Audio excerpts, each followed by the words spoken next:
లో ఏ చోట చూచినాం ఆదరణయున్నది, సుఖదుఖంబులో వాగ్దానమున్నది.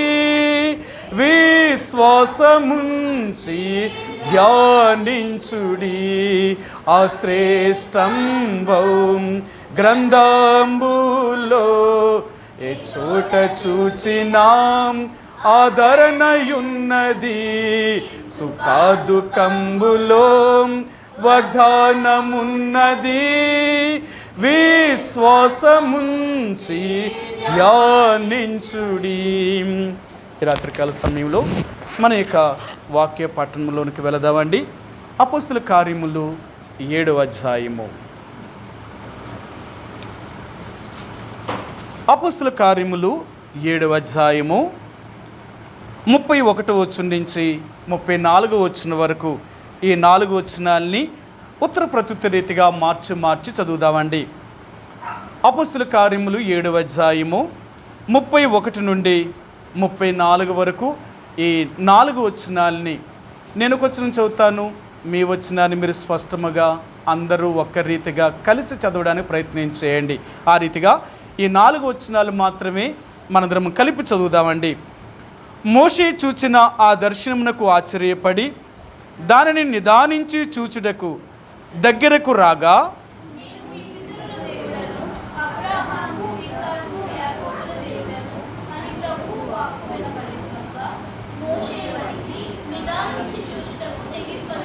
అందుకు ప్రభువు, నీ చెప్పులు విడువుము, నీవు నిలిచి ఉన్న చోటు పరిశుద్ధ భూమి.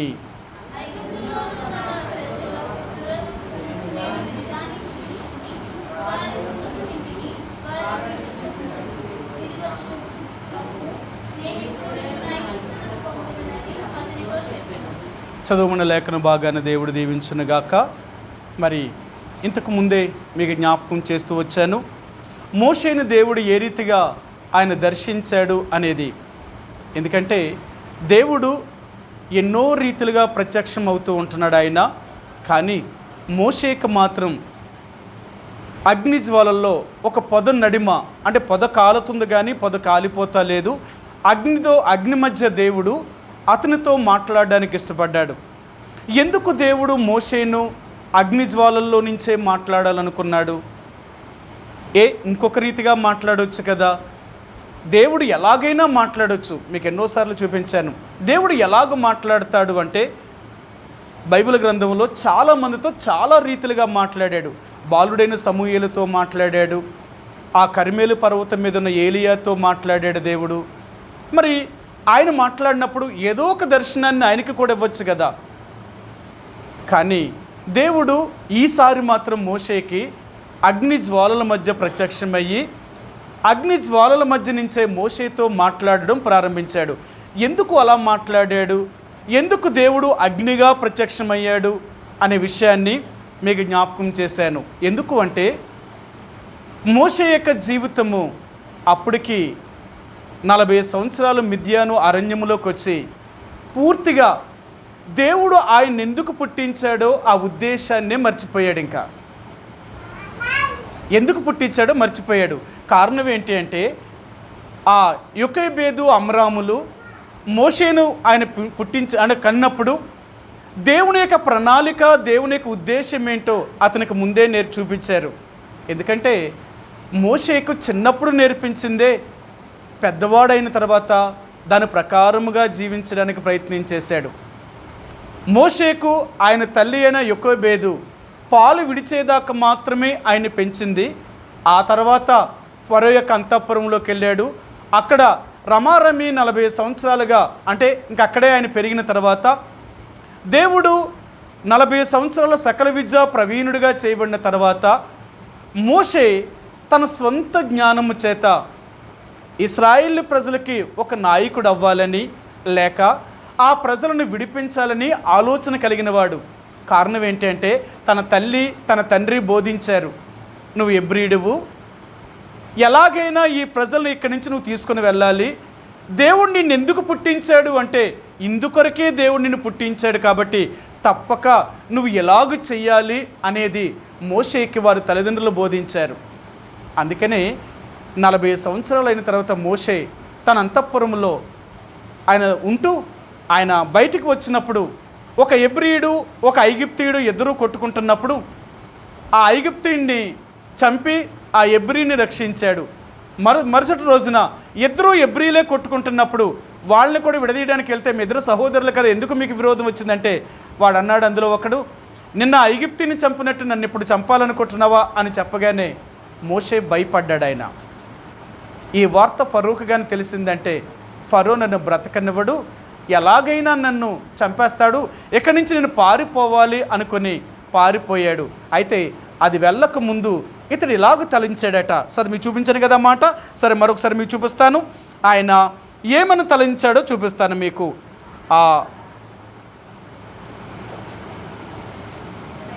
26వ వచనం 26వ వచనం అండి, క్షమించండి 25వ వచనంలోనే ఉంది. 25 తన ద్వారా తన సహోదరులకు దేవుడు రక్షణ దయచేస్తున్న సంగతి వారు గ్రహింతురని అతడు తలంచని కానీ ఇతడు ఎలాగనుకున్నాడంటే ఇలాగ నేను సాయం చేస్తే వీరు నన్ను గ్రహించి వీరి మీద నన్ను నాయకుడిగా చేసుకుంటారేమో అనుకున్నాడు ఆయన. అది దేవుని యొక్క సంకల్పం కాదు. అందుకనే మోషేకి ఇప్పుడు ఐగుప్తు దేశం నుంచి పారిపోయే పరిస్థితులు వచ్చాయి ఆయనకి. ఆయన వెళ్ళిపోయి 40 సంవత్సరాలు ఆ మిద్యాను దేశంలో ఆ అరణ్యంలో ఇత్రో యొక్క గొర్రెలు కాస్తూ అక్కడ తన భార్య అయిన అంటే ఇత్రో యొక్క కుమార్తె అయిన సిప్పోరాని పెళ్లి చేసుకొని 2 కుమారులు కని మోషే ఎలాగైపోయాడు అంటే ఆయన తన పూర్తిగా దేవుడు తను ఎందుకు పుట్టించాడు, తన ఎడల దేవునికి ఉద్దేశం ఏంటి అవన్నీ మర్చిపోయాడు. అందుకని చెప్పాను కదా 3 విషయాలు చెప్పాను. మోషే ఎప్పుడైతే వివాహము చేసుకున్నాడో తన కుటుంబ వ్యవస్థలో పడిపోయాడు, సంసారం యొక్క జీవితంలో పడ్డాడు. రెండవది కుమారులను కన్నాడు. కుమారులను కన్న తర్వాత రెండవదిగా వారిని ఎలాగ పోషించాలి అని ఆలోచించాడు. మూడవదిగా తన ఆస్తిని అంటే గొర్రెలు కాసుకుంటూ ఈ లోకంలో జీవనాన్ని సాధించుకుంటూ వెళ్ళిపోతున్నాడు. అంటే తన పరిస్థితి ఏంటంటే అందరిలాగే అనుకున్నాడు, ఇంకేం చేయగలుగుతాను నేను ఇంకేమీ చేయలేను అని మోషే దేవుని యొక్క ప్రణాళికను పూర్తిగా మర్చిపోయి తన ఈ లోకములో తన సంసారము, తన భార్య, తన పిల్లలు, తన యొక్క మరి జీవనము అంటే తన వ్యాపారము లేక తన యొక్క జీవనాధారమైన ఆ మంద ఇవే అనుకున్నాడు. కానీ దేవుని యొక్క సంకల్పం ఏంటని గుర్తించలేదు. అంటే మోషే యొక్క జీవితం పూర్తిగా దైవికంగా ఆరిపోయింది. దేవుడు తన ఎడల ఏమైతే సంకల్పము ఉద్దేశం కలిగి ఉన్నాడో ఇప్పుడు ఆయనకి ఏది గుర్తులేదన్నమాట. అందుకనే దేవుడు మోషేను ఇప్పుడు మరలా దర్శించవలసి వచ్చింది. అప్పటికి రమారమి 80 సంవత్సరాల వయసులో దేవుడు మోషేతో ఆయన మాట్లాడడం ప్రారంభించాడు. అంటే ఆరిపోయిన తన జీవితాన్ని వెలిగించడానికి దేవుడు సంకల్పించాడు. అందుకనే అగ్ని ద్వారా దేవుడు మోషేతో మాట్లాడాలనుకున్నాడు ఆయన. ఎందుకంటే మీకు చెప్పాను కదా, మన సహవాసంలో అంటే దైవజనుడు భక్సింగ్ గారికి దేవుడు ఇచ్చిన దర్శనంలో ప్రతి మందిరాల్లో కూడా ఒకప్పుడు ఈ మాటలు రాసేవారనమాట. బలిపీఠం మీద అగ్ని నిత్యము మండుచుండవలను, అది ఆరిపోకూడదు. నా జీవితంలో దేవుని యొక్క అగ్ని అనే ఈ వాక్యము ఎప్పుడూ మండుచూ ఉండాలన్నమాట. ఇది ఆరిపోకూడదు. దాని విషయాలు మీకు ఎన్నో విషయాలు చెప్పాను. ఎమ్మి అనే గ్రామానికి వెళుతున్న 2 శిష్యులు దేవుడు తానే వారి దగ్గరికి వచ్చి నడుస్తున్నా ఎన్నో సంగతులు వారితో మాట్లాడినా వారు గ్రహించలేదు. అప్పుడు యేసు ఒక రొట్టెను పట్టుకొని వాళ్ళతో పాటు వారు రూమ్లోకి వెళ్ళిన తర్వాత వాళ్ళకి ఇరిచి పట్టించిన తర్వాత వాళ్ళు గ్రహించారు ఆయనే ఈయన అని. గుర్తించిన తర్వాత ఒక మాట అన్నారు, త్రోవలో మనతో ఇన్ని మాటలు మాట్లాడుతున్నప్పటికీ కూడా మన హృదయము మనలో ఎందుకు మండలేదు? అసలు ఇన్ని చెప్పాడు కదా, మనం ఎందుకు ఇలాగైపోయాము అంటే వారు దేవుని యొక్క వాక్యము విషయంలో లేక దేవుడి విషయంలో వారు చల్లారిపోయిన పరిస్థితిలో ఉన్నారు. కాబట్టి ఆయన ఎన్ని చెప్పినా గ్రహించలేని పరిస్థితిలో ఉన్నారు. సరే, ఇప్పుడు మోషేను కూడా ఆ పొద మధ్య నుండి ఆయన మాట్లాడుతూ మోషేను ఎందుచేత దేవుడు దర్శించాడో ఆ విషయాన్ని తెలియచేయాలనుకున్నాడు. తెలియచేసే ముందు ఇక్కడ కొన్ని విషయాల్ని ఆయన చెప్పాడు. సరే, ఇప్పుడు చూపిస్తాను మీకు. దేవుడు ఆయనతో ఏమని మాట్లాడాడు అవన్నీ మీకు చెప్పాను, ఎన్నో వారాలుగా చెప్పాను. ఇప్పుడు దేవుడు మనతో ఏం మాట్లాడాడు అనుకుండా మీకు చూపిస్తాను. మీకు 32వ వచనం, 32వ వచనం. నేను నీ పితరుల దేవుడను, అబ్రహాము, ఇస్సాకు, యాకోబుల దేవుడినని ప్రభువు వాక్కు అతనికి వినబడెను గనుక మోషే వనికి నిదానించి చూచుటకు తెగింపలేదు. ఇప్పుడు మోషేతో దేవుడు మరలా మాట్లాడుతున్నాడు. నేను నీ పితరుల దేవుడను,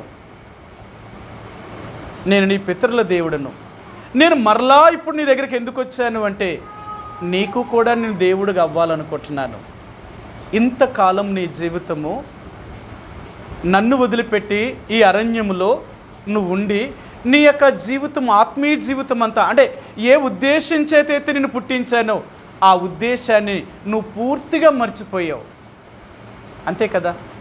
మీకు ఎన్నోసార్లు చెప్పాను, ఈ భూమి మీద పుట్టిన ప్రతి మానవుడి విషయంలో దేవునికి ఒక సంకల్పము అనేది ఉంది, ఒక ఉద్దేశం అనేది ఉంది. ఆ ఉద్దేశము లేకుండా దేవుడు ఎవరిని కూడా ఈ భూమి మీద పుట్టించడు ఆయన. సరే మీకు చూపిస్తాను. యాకోబు రాసిన పత్రిక 1వ అధ్యాయములో ఇక్కడ దైవజనుడైన లేక ఈయన యేసు ప్రభు యొక్క సహోదరుడైన ఈ యాకోబు ఈ పత్రికను రాసినప్పుడు ఇలాగ చెప్పాడు ఆయన. సరే మీకు ఆ మాట చూపిస్తాను. యాకోబు రాసిన పత్రిక 1వ అధ్యాయము 18వ వచనం, 1:18. ఆయన తాను సృష్టించిన వాటిల్లో మనము ప్రథమ ఫలముగా ఉండినట్లు సత్యవాక్యము వలన మనలను తన సంకల్ప ప్రకారము కనెను. మనందరినీ కూడా దేవుడు ఒక సంకల్ప ప్రకారము భూమి మీద పంపించాడు ఆయన. ఏంటి ఆయన సంకల్పం? అసలు దేవుని యొక్క సంకల్పం ఏంటి? మనం ఎందుకు పుట్టాం భూమి మీద? సంపాదించుకోవడానికి, తినడానికి, ఈ లోకంలో ఇంతేనా? మనం భూమి మీదకి ఎందుకు వచ్చాం? దేవుడు ఇందుచేత మానవుని సృష్టించలేదు. ఈరోజు మనిషి ఏమనుకుంటున్నాడంటే తినడం, సంపాదించడం, సంతోషంగా ఉండడం, ఇందుకొరకే నేను భూమి మీద పుట్టాను అని మానవుడు ఈ లోకములో ఇలాంటి జీవితాన్నే జీవిస్తున్నాడు. అందుకని అంటాడు కదా ఆయన, మనుషులు తినుచు త్రాగుచు సంతోషించుచు ఉంటున్నారట. అసలు దేవుడు ఎందుకు పుట్టించాడు నన్ను? నేనేం చేయాలనుకుంటున్నాడు ఆయన? ఎప్పుడైనా మనం గుర్తించామా? ఒకవేళ రక్షించబడక ముందైతే మనకు తెలియదు, రక్షించబడిన తర్వాత అయినా ప్రభువా నా ఎడల నీ సంకల్పం ఏంటి? నన్ను ఎందుకు రక్షించావు? నన్ను ఎందుకు భూమి మీద పుట్టించావు? నా నుండి నువ్వు ఏమి కోరుతున్నావు? నా నుండి నువ్వేం కోరుతున్నావు? నేను ఎలాగ జీవించాలని నువ్వు ఇష్టపడుతున్నావు? ఇది నాకు తెలియాలి. అర్థమైందా? అందుకనే దేవుని యొక్క బిడ్డలుగా మనందరము కూడా మనల్ని దేవుడు ఎందుకు పుట్టించాడో తెలుసుకోగలిగితే నిజంగా ఆయన ఉద్దేశాన్ని, ఆయన సంకల్పాన్ని మనం నెరవేర్చగలుగుతాం. మనం ఎందుకు పుట్టామో అది తెలుసుకోకుండా ఏదో లోక సంబంధమైన వీటి వల్లే మనం అయితే మనము అందరిలాగే తినడం, త్రాగడం, సంతోషించడం, సంపాదించుకోవడం ఇంతే. అంటే ఆత్మానుసారులకి శరీరానుసారులకి ఏది సంబంధం ఏమి, తేడా ఏమీ లేదు. దేవుణ్ణి ఎరగిన వారు అలాగే జీవిస్తున్నారు, దేవుణ్ణి ఎరిగిన వారు అలాగే జీవిస్తున్నారు. ఎలా జీవిస్తున్నారు? ఈ లోకంలో వాళ్ళ పని ఏంటి? కష్టపడడం, సంపాదించుకోవడం, అనుభవించడం, ఇంకా మిగిలింది ఏమైనా ఉంటే దాచుకోవడం, అంతే కదా. ఈ లోకంలో మనిషి ఎందుకు పుట్టాడని లోకంలో ఎవరినైనా అడిగితే ఏమంటారు? తినడానికి, త్రాగడానికి, సంతోషించడం కొరకే. అందుకే భూమి మీద మానవుడు పుట్టాడు, అవే చేస్తున్నాడు. రక్షించబడిన తర్వాత మనం అలాగ ఆలోచించు.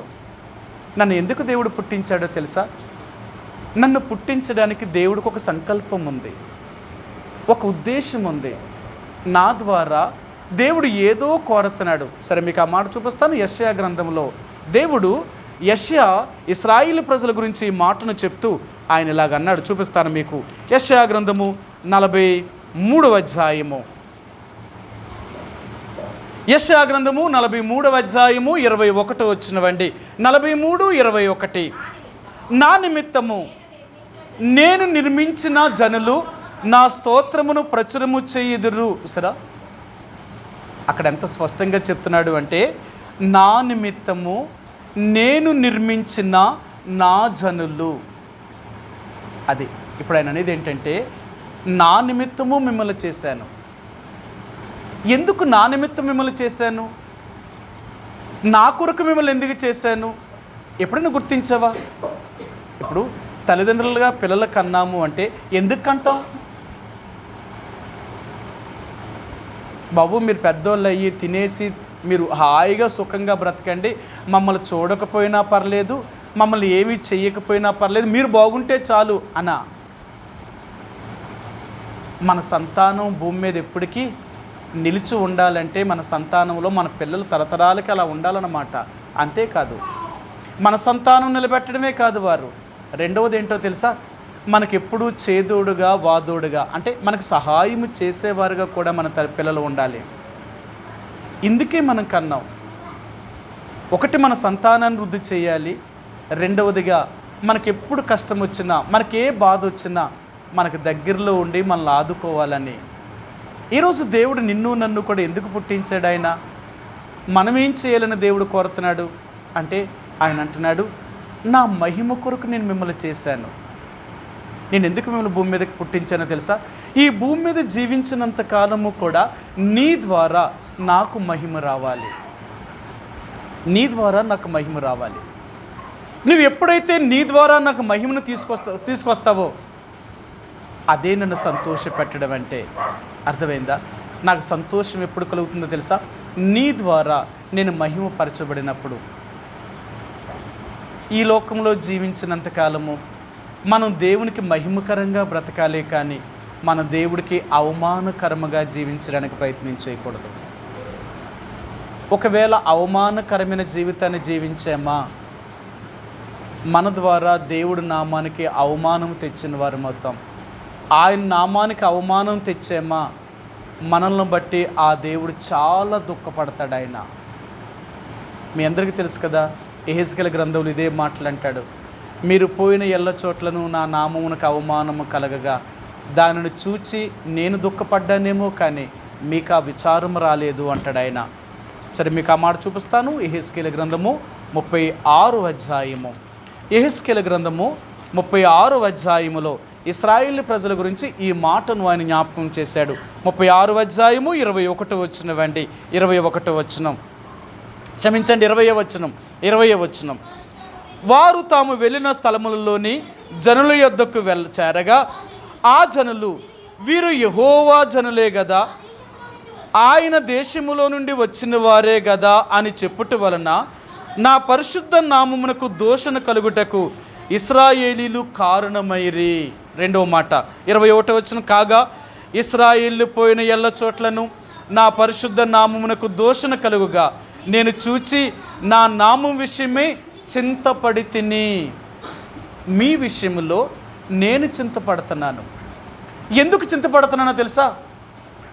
మీరు నాకు తగినట్లుగా జీవించకపోవడం వల్ల, నా బిడ్డలోని చెప్పుకొని నన్ను మహిమపరచకపోవడం వల్ల, నా ఇష్టాన్ని మీరు నెరవేర్చకపోవడం వల్ల మిమ్మల్ని చూసిన అన్యజనులు లేని వారు అందరూ ఏమంటారో తెలుసా?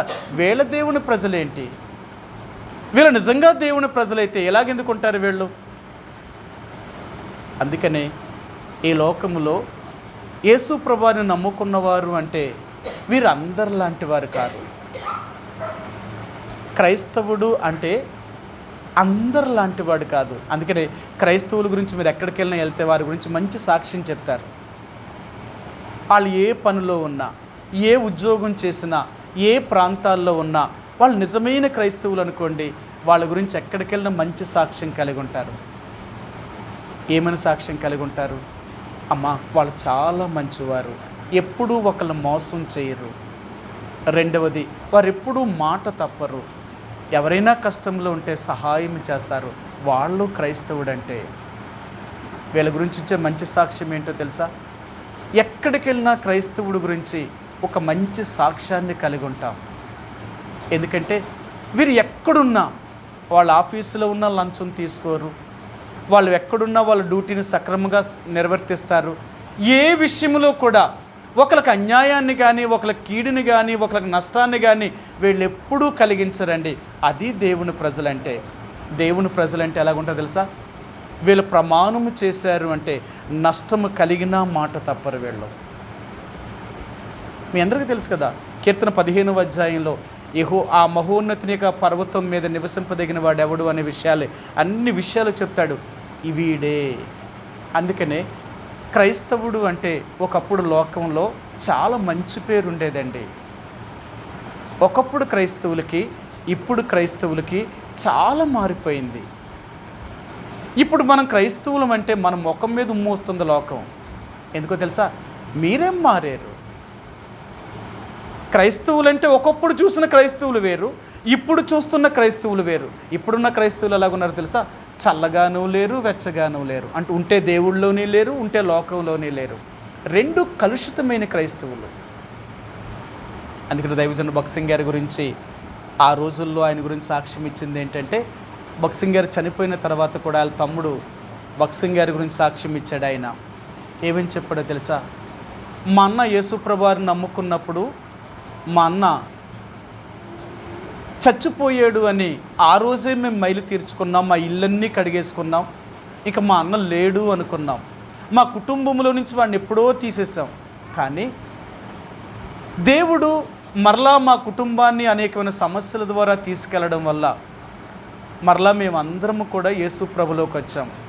యేసు ప్రభులోకి వచ్చిన తర్వాత మా నాన్నగారు, మా అమ్మగారు, మేము కూడా మా అన్నగారి చేతుల మీదే మేము బాప్తీసాలు కూడా తీసుకున్నాం. కానీ మా కుటుంబం కంటే మా అన్న కుటుంబమే చాలా పెద్ద కుటుంబం. మేము వదిలేసిన మా అన్నకు దేవుడు ఎంత పెద్ద కుటుంబాన్ని ఇచ్చాడు అంటే, మీరందరూ ఆయన పిల్లలు అన్నాడు. ఆ రోజు భగత్ సింగ్ గారి యొక్క సమాధి కార్యక్రమానికి 6 లక్షల మంది పైన జనం వచ్చారన్నమాట. అన్ని లక్షల మంది ఆయన చూసి ఆశ్చర్యపోయాడు. ఎలా అంతమంది ఎక్కడి నుంచి వచ్చారు అంటే, మళ్ళీ సంఘానికి ఏదో సంఘాలన్నీ వెళ్ళలేదు. ఒక్కొక్క సంఘం నుంచి 10 మంది కూడా వెళ్ళిన వారు లేరు. ఒక్కొక్క సంఘం నుంచి 10 మంది 20 మంది కూడా వెళ్ళకపోయినా 6 లక్షల మంది ఆయన భూస్థాప కార్యక్రమానికే వెళ్ళారు. అప్పుడు ఆయన ఏం చెప్పాడో తెలుసా? మా అన్న చేసిన పని ఏంటి అంటే, నామకార్థమైన క్రైస్తవులను నిజమైన క్రైస్తవులుగా మార్చాడు. ఎందుకంటే భగత్ సింగ్ గారు రాకముందు క్రైస్తవులు ఉన్నారు, భగత్ సింగ్ గారు వచ్చిన తర్వాత క్రైస్తవులు ఉన్నారు. అంతకు ముందున్న క్రైస్తవులకి ఆ తర్వాత ఆయన చేసిన పరిచర్యలో వచ్చిన క్రైస్తవులకి చాలా వ్యత్యాసం ఉంది. మీకు ఎన్నోసార్లు చెప్పాను, మెడ్రాస్లో భగత్ సింగ్ గారిని ఆయన స్పెషల్ మీటింగ్ కొరకు ఆయన రమ్మన్నప్పుడు ఆయన 1 నెల రోజులు ఇదే మాటతో బోధించాడట. ఆయన వాక్యం ఏ మాటో తెలుసా? సరే మీకు చూపిస్తాను. లూకా సువార్త ఆయన ఏమని బోధించాడు, ఈ 1 నెల రోజులు వాళ్ళకి ఏం చెప్పాడు అంటే ఇదే విషయాన్ని ఆయన జ్ఞాపకం చేస్తూ వచ్చాడండి. 24వ అధ్యాయము లూకా సువార్త, లూకా సువార్త 24వ అధ్యాయంలో ఆ దైవజనుడు వాళ్ళకి ఈ విషయాన్ని ఆయన బోధించాడు. ఆయన వాళ్ళకి ఏం బోధించాడో మీరు చూపిస్తాను.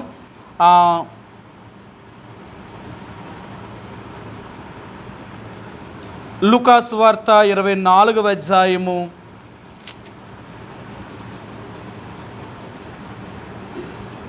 యేసు ప్రభువారు చనిపోయిన తర్వాత అతన్ని 5వ వచనం, వారు భయపడి ముఖములను నేల మోపి ఉండగా వీరు సజీవుడైన వానిని మీరెందుకు మృతులలో వెతుకుచున్నారు? ఆయన తీసుకున్న థీమ్ ఏంటంటే, సజీవుడైన వానిని మీరెందుకు మృతులలో వెతుకుచున్నారు? మన దేవుడు సజీవుడైనప్పుడు మనము కూడా సజీవులమే అని చెప్పి, భగత్ సింగ్ గారు సువార్త అంటే దేవుని యొక్క సేవ ప్రారంభించక ముందున్న క్రైస్తవులు అంటే ఒక మిషనరీ క్రైస్తవులంట. అంటే ఆయా సంస్థలలో వాళ్ళు ఏమైతే సిద్ధాంతాలు పెట్టారో ఆ సిద్ధాంతాలని అనుసరిస్తూ వాళ్ళ క్రైస్తవులుగా జీవించేవారట. కానీ అవన్నీ చూశాడు ఆయన. పెళ్ళిళ్ళలో వారు ఏం తప్పులు చేస్తున్నారు, బిడ్డ పుట్టినప్పుడు వాళ్ళు ఏ ఆచారాలు చేస్తున్నారు, చనిపోయినప్పుడు ఏ ఆచారాలు చేస్తున్నారు, ఇవన్నీ చూచి ఆయన చలించుకుపోయి, అసలు బైబిల్లో ఇలాంటివి ఎక్కడా లేవు కదా, ఎందుకు వీరు ఇలా చేస్తున్నారు అని బాధపడి ఎన్నో సంవత్సరాలు ఆయన పాపం ఆయన సేవలో ఈయన చూసి ఆ మాట మీద ఆయన చెప్పాడట, మీరు నిజంగా సజీవుడైన దేవుని వెతుకుచున్నారా? ఆయన సజీవుడు అయితే మనం కూడా సజీవులం అవ్వాలి కదా. ఇంకా మృతమైన వాటిని ఎందుకు చేస్తున్నాం? మనం చచ్చిన వారం కాదు, మనం జీవించుచున్న వారము. లోకానికి మనం చచ్చిన వారము, క్రీస్తులో మనం జీవించుచున్న వారము. లోకానికి ఎక్కడ చచ్చాం? లోకంలో మనం చచ్చిన వారము అయితే లోక సంబంధమైన ఆచారాలను, లోక సంబంధమైన పద్ధతుల్ని మనం చెయ్యం అని ఆ రోజున భక్సింగ్ గారు నెల రోజులు ఇదే వర్తమానం చెప్తే భక్సింగ్ గారి మీద అప్పుడున్న క్రైస్తవ మిషనరీలు అందరూ కూడా, అంటే ఆనాడున్న క్రైస్తవులందరూ, పాస్టర్లందరూ కూడా మెడ్రాసు పట్టణానికి భక్సింగ్ గారిని మరొకసారి ఇంకా రానివ్వకూడదు అనుకున్నారు. మనమే పిలిస్తే ఈయన మన మీదే ప్రసంగం చేస్తాడా, మన తప్పుల్నే చూపిస్తాడా అనుకున్నారు. కానీ దేవుడు మరలా మెడ్రాసు పట్టణంలోనికి భక్సింగ్ గారిని తీసుకుని వెళ్ళి ఆయన పరిచర్య ప్రారంభించినప్పుడు మెడ్రాసు పట్టణమే కదిలిపోయింది. అసలు క్రైస్తవుడంటే ఇలాగ ఉంటాడా అని చూపించారు వాళ్ళు. అక్కడ అంటుకున్న అగ్ని, ఆ జీవము ఈనాడు భారతదేశం అంతటా అన్ని రాష్ట్రాల్లో ఆ ఉజ్జీవం లెగిసింది. అది మన దేశం వరకు మాత్రమే కాదు, ఈరోజు అనేక దేశాలకు కూడా ఆ జీవం వెళ్ళింది, ఆ ఉజ్జీవం వెళ్ళిందనమాట. క్రైస్తవుడంటే ఇలాగ ఉంటాడు. ఇది క్రైస్తవుడంటే. ఒకప్పుడు ఈ భక్సింగ్ గారితో కలిసి పనిచేస్తున్న దేవుని యొక్క సేవకులైన వారు, లేక ఆ పరిచర్య ఎలాగుండేదో తెలుసా? ఒక అగ్ని లాంటి వారు అన్నమాట. అగ్నిలా ఉండేవారు. అంటే వాళ్ళు ఎంత పవిత్రంగా ఉండేవారో తెలుసా? ఎంత ప్రేమ కలిగి ఉండేవారో తెలుసా? నిజంగా వాళ్ళెవ్వరూ కూడా తెలియకపోయినా మేము పలానా సహవాసం అండి, పలానా ఊరు నుంచి వచ్చాం, పలానా మందిరం నుంచి వచ్చామంటే ఎంత ఆప్యాయతగా చేర్చుకునేవారో. మీరు మా బంధువులండి, ఆత్మ సంబంధిన బంధువులని చేర్చుకునేవారు. కారణం ఏంటో తెలుసా? అంత ప్రేమ ఉండేది వాళ్ళకి. దేవుని బిడ్డలు అంటే అంత ప్రేమ అన్నమాట. కానీ ఈ రోజుల్లో ఏంటో తెలుసా? ప్రేమ లేదు అసలు ఎవరికిలో కూడా. అందుకనే అప్పుడున్న క్రైస్తవులకి ఇప్పుడున్న క్రైస్తవులకి చాలా వ్యత్యాసం ఉంది. ఈరోజు క్రైస్తవులు ఎలా బ్రతుకుతున్నారో తెలుసా? సంకుచితమైన జీవితాన్ని జీవిస్తున్నారు. నేను, నా కుటుంబము. ఈ రోజున్న క్రైస్తవులు ఏంటంటే, నేను బాగున్నానా, నా కుటుంబం బాగుందా, చాలు. ఇది కాదు క్రైస్తత్వం అంటే. ఇది కాదు క్రైస్తత్వం అంటే. క్రైస్తత్వం ఏంటో తెలుసా? నేను, నా కుటుంబం కాదు కానీ నేను, నా సమాజము బాగుందా. అందుకనే ఒక నిజమైన క్రైస్తవుడు ఇతరులని సంతోషపెట్టేవాడు, ఇతరులకు సహాయం చేసేవాడు, ఇతరులను ఆదుకునేవాడు. మీ అందరికీ తెలుసు కదా, ఈ భారతదేశానికి సువార్తను తీసుకొచ్చేటప్పుడు ఈ భారతదేశం అంతా కూడా పూర్తి మూఢనమ్మకాలతో, విగ్రహారాధనతో నిండిపోయిన పరిస్థితులు. అలాంటి పరిస్థితుల్లో దేవుని సువార్తను తీసుకొచ్చిన ఈ మిషనరీలు మన దేశానికి వచ్చినప్పుడు మన దేశంలో ఉన్న వారు ఏం చేశారో తెలుసా? ఎంతోమందిని కొట్టారు, ఎంతోమందిని చంపేశారు. మాకు మీరు యేసుప్రభు గురించి చెప్పొద్దు అని వారిని ఎంతో భయంకరంగా వేధించారు. అప్పుడు వాళ్ళు ఏం చేశారో తెలుసా? ఎలాగైతే మనం దేవుని సువార్తను వీళ్ళకి దేవుని చూపించలేమో, వీళ్ళకి మనం ప్రేమను చూపిద్దాం. ప్రేమను చూపిద్దాం. ఎలాంటి ప్రేమ? ఆ రోజుల్లో సరైన తిండి లేదు, సరైన నివాసము లేదు, సరైన మందులు లేవు. ఎన్ని రకాలైన జబ్బులతో మనోళ్ళు బాధపడేవారో. అలాంటి పరిస్థితుల్లో వాళ్ళు మన చదువు కొరకు స్కూల్స్ పెట్టారు, మన రోగాల కొరకు హాస్పిటల్ పెట్టారు. ఇప్పటికీ కూడా మిషనరీ హాస్పిటల్ ఎన్ని ఉన్నాయో, ఇప్పుడు ఒక్కొక్కటి మూసేశారేమో కానీ మన ప్రభుత్వం వచ్చి మిషనరీ హాస్పిటల్ అండి. ఇప్పటికీ కూడా కొన్ని స్థలాల్లో మిషనరీ హాస్పిటల్స్ ఉన్నాయి, వాళ్ళు పెట్టిన మిషనరీ హాస్పిటల్. అంతేకాదు లెపర్సీ హాస్పిటల్లో ఇవన్నీ వారికి పెట్టారు.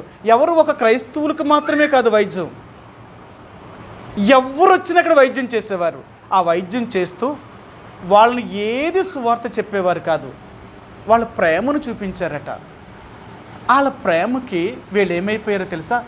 అసలు మేము ఎవరమో తెలియకపోయినా, వాళ్ళది మా దగ్గర నుంచి ఏది ఆశించకపోయినా మాకింత ప్రేమను చూపించారే, ఎందుకు ఇంత ప్రేమను చూపిస్తున్నారు అని వాళ్ళు తెలుసుకోవాలని అడిగారట. అప్పుడు వాళ్ళు చెప్పింది ఏంటో తెలుసా? మమ్మల్ని కూడా ఒకప్పుడు మేము కూడా మీలాంటి వారమే, కానీ ఆ ప్రేమ కలిగిన దేవుడు మమ్మల్ని మార్చి ఆ ప్రేమ అంటే ఏంటో మాకు చూపించాడు, ఆ ప్రేమనే మీకు చూపిస్తున్నాం. అంతే. ఆయన మమ్మల్ని ఎట్టి ప్రేమతో ప్రేమించాడో అదే ప్రేమను మీకు చూపించామంతే. మేమేమి మంచివారమైన దేవుడు మమ్మల్ని ప్రేమించలేదు. ఒకప్పుడు మేము కూడా ఎంతో చెడ్డవారమే, కానీ దేవుడు మాలాంటి చెడ్డవారినే దేవుడు ప్రేమించి మంచివారిగా చేసినప్పుడు మరి మేము కూడా మీలాంటి వారిని ప్రేమించడంలో తప్పే ఉంది అని వాళ్ళ ఆ దేవుని యొక్క ప్రేమను చూపించారట. అలాగా భారతదేశంలో దేవుని సువార్తను ప్రకటించారు వారు. వాళ్ళు క్రైస్తవుడంటే, ఒక క్రైస్తవుడంటే ఏంటో తెలుసా? ప్రేమను పంచేవాడు. ప్రేమ నిస్వార్థమైనది. అర్థమైందా? ప్రేమ అనేది ఏంటో తెలుసా? స్వార్థం లేదు ప్రేమకి. ఇది నా వాళ్ళు, ఇది మా వాళ్ళు, ఇది నేను, ఇది కాదు. దేవుని ప్రేమ ఏంటో తెలుసా? అందరినీ ప్రేమించగలిగిన వారు. వాళ్ళు దేవుణ్ణి నమ్మిన వారా, దేవుణ్ణి నమ్మలేని వారా అని కాదు. ఎవరైనా కష్టములు ఉంటే ఒక నిజమైన క్రైస్తవుడు చేసేదేంటో తెలుసా? తనకు సహాయం చేసే మనస్తత్వం కలిగిన వాడు. వాళ్ళు ఎవరైతే నాకేంటి, నేను దేవుని బట్టి ప్రేమించాలి కదా. బైబిల్ గ్రంథం కూడా ఇదే కదా దేవుడు మనకు చెప్పింది. సరే మీకు చూపిస్తాను. రోమిలకు రాసిన పత్రిక 15వ అధ్యాయము. అపొస్తలుడైన పౌలు ఈ కొరింథీ రోమీ సంఘానికి కూడా ఇదే మాటను ఆయన మరలా గుర్తు చేశాడు. మీరు చూపిస్తాను ఆ మాటను. రోమిలకు రాసిన పత్రిక 15వ అధ్యాయము మొదటి 2 వచనాలండి. 15 మొదటి 2 వచనాలు. కాగా బలవంతులమైన మనలను మనమే సంతోషపరుచుకొనక బలహీనుల దౌర్బల్యమును భరించుటకు బద్ధులమై ఉన్నాము. తన పొరుగువానికి క్షేమాభివృద్ధి కలిగినట్లు మనలో ప్రతి వాడు మేలైన దానియందు అతనిని సంతోషపరచవలెను. సరే, ఓ క్రైస్తవుడు అంటే ఎలాగూ ఉండేవాడు క్రైస్తవుడు? ఎవరు క్రైస్తవుడు? ఆ రోజుల్లో ఉన్న క్రైస్తవులు అలాంటి వారండి. దేవుణ్ణి నమ్మిన ప్రజలందరూ కూడా వాళ్ళు ఏది చూసేవారు కాదు. వాళ్ళు గొప్పవారా, భేదవారా, వాళ్ళు ఎవరు, వాళ్ళు ఏంటి, ఇలాంటిది ఏం ఆలోచించలేదు. విశ్వసించిన వారందరూ కూడా ఏకహృదయము, ఏకాత్మయు కలిగిన వారే. ఏదియు తమ కలిగిన వాటిలో ఏదియు తమదని ఎప్పుడూ అనుకోలేదట. అలాగుండడం వల్లే వారు కలిగినదంతయు సమిష్టిగా వారు జీవించారు. అక్కడ ఏ భేదము లేదు వాళ్ళకి. అది క్రైస్తవుడు అంటే. వాళ్ళు క్రైస్తవులు. అందుకనే వాళ్ళే మొట్టమొదటి క్రైస్తవులుగా అనబడ్డారు. వారు అంత్యోక్యలో ఉన్నవారు మొట్టమొదటిగా క్రైస్తవులుగా అనబడ్డారంట. అంటే వీళ్ళు క్రీస్తుని కలిగిన వారు అని లోకానికి చూపించారు. ఎలా చూపించారు అంటే, తాము కలిగి ఉన్న ఆ దేవుణ్ణి తనలో నుంచి, అంటే తన జీవితంలో నుంచి చూపించారు దేవుణ్ణి. అందుకని అంటాడు, మనం దేవుణ్ణి లోకానికి ఎలా చూపిస్తామో తెలుసా? మన క్రియల ద్వారా దేవుణ్ణి చూపిస్తాం లోకానికి. కాబట్టి ఈరోజు దేవుడు నీకు నాకు ఆయన ఏం చేయాలనుకుంటున్నాడంటే, ఈ లోకములో నా కోసం బ్రతకడానికి ప్రయత్నించేయి. నేను ఎందుకు పుట్టించానో తెలుసా? నువ్వు నా కోసం బ్రతకాలని మీకు ఎన్నోసార్లు చూపించాను. ఇక్కడే చూపిస్తాను మీకు. రోమిలకు రాసిన పత్రిక 14వ అధ్యాయము 7వ వచనము 8వ వచనం అండి. మనలో ఎవడును తన కోసమే బ్రతుకడు, ఎవడునో తన కోసమే చనిపోడు. మనం బ్రతికినను ప్రభువు కోసమే బ్రతుకుచున్నాము, చనిపోయినను ప్రభువు కోసమే చనిపోవచ్చున్నాము. కాబట్టి మనం బ్రతికినను చనిపోయినను ప్రభువు వారమై ఉన్నాము. ఆయన అంటున్నాడు, నువ్వు ఎవరి కోసం బ్రతుకుతున్నావు? దేనికోసం బ్రతుకుతున్నావు? ఈ రోజున దేవుడు అంటున్నాడు, నువ్వు అనుకుంటున్నట్టు నా కుటుంబము, నా భార్య, నా పిల్లలు, నా భర్త, నా బంధువులు, వీళ్ళ కోసం మనం బ్రతుకుతున్నాం కదా. ఈ బంధం ఎప్పుడు దాకా ఉంటుందో తెలుసా? ఈ భూమి మీద బ్రతుకున్నంత వరకు మాత్రమే ఈ బంధం. మనం చనిపోయాము అంటే ఈ వీళ్ళతో మనకి ఎటువంటి సంబంధము ఇంక లేదు. వీళ్ళతో మనకి ఏ సంబంధము లేదు. అదే కానీ ఆత్మ సంబంధమైన బంధములోనికి మనం వెళ్ళామనుకోండి, అంటే యేసు ప్రభువారు మనకు అనుగ్రహించిన కుటుంబములోనికి మనం వెళితే, ఆ కుటుంబము మనం చచ్చిపోయిన తర్వాత ఆ యేసు ప్రభు యొక్క రాజ్యములో ఆ కుటుంబముతో మనం కలిసి ఉంటాం. మన కుటుంబం ఎవరో తెలుసా? రక్షించబడిన వారు మన కుటుంబం. సరే మీకు చూపిస్తాను. ఎఫెసీయులకు రాసిన పత్రిక 3వ అధ్యాయంలో అపొస్తలుడైన పౌలు ఈ ఎఫెసు సంఘానికి ఇలాగ చెప్తున్నాడు. ఆయన చూపిస్తాను ఆ కుటుంబం గురించి ఆయన ఏం చెప్తున్నాడో. 3వ అధ్యాయము ఎఫెసీయులకు రాసిన పత్రిక 3వ అధ్యాయము 14వ వచనం అండి. 3:14. ఈ హేతువు చేత ఈ హేతువు చేత పరలోకమునందును భూమి మీదను ఉన్న ప్రతి కుటుంబము ఏ తండ్రిని బట్టి కుటుంబం అని పిలువబడుచున్నదో. చూసారా, మనందరము ఏ తండ్రిని బట్టి కుటుంబముగా చేయబడ్డాం? ఆ పరలోకపు తండ్రి అయిన ఆ యేసు ప్రభు ద్వారా మనల్ని అందరినీ ఒకే రక్తము చేత కడిగి మనల్ని అందరినీ ఒకే కుటుంబస్తులుగా మనల్ని చేశాడు. ఆ కుటుంబం ఎక్కడుంటుందో తెలుసా? ఈ లోకాన్ని విడిచిపెట్టిన తర్వాత మనం దేవుడి దగ్గరికి వెళ్ళిన తర్వాత అక్కడ చూస్తామట మన కుటుంబం ఎంత పెద్ద కుటుంబం ఉంటుందో తెలుసా? అందుకని అంటాడు, ఇక్కడ నువ్వు దేవుడి కోసం ఎంతమందినైతే ప్రభువులోనికి నడిపిస్తావో వాళ్ళందరూ ఆ కుటుంబంలోనికి చేర్చబడితే మనం పరలోకి వెళ్ళిన తర్వాత ఆ కుటుంబంలో చేరిన వారు చెప్తారట, ఆత్మీయమైన మా తండ్రి, ఆత్మీయమైన మా తల్లి. ఎందుకంటే వీళ్ళ ద్వారా మేము దేవుళ్ళలోనికి ఇలాగొచ్చాం, వీళ్ళు మాకు సువార్తను అందించారు, వీళ్ళు మేము కుటుంబంలోనికి చేర్చారు. నీ పిల్లలందరూ ఆ రోజు నీ చుట్టూ ఉంటారన్నమాట. ఎంత సంతోషం తెలుసా?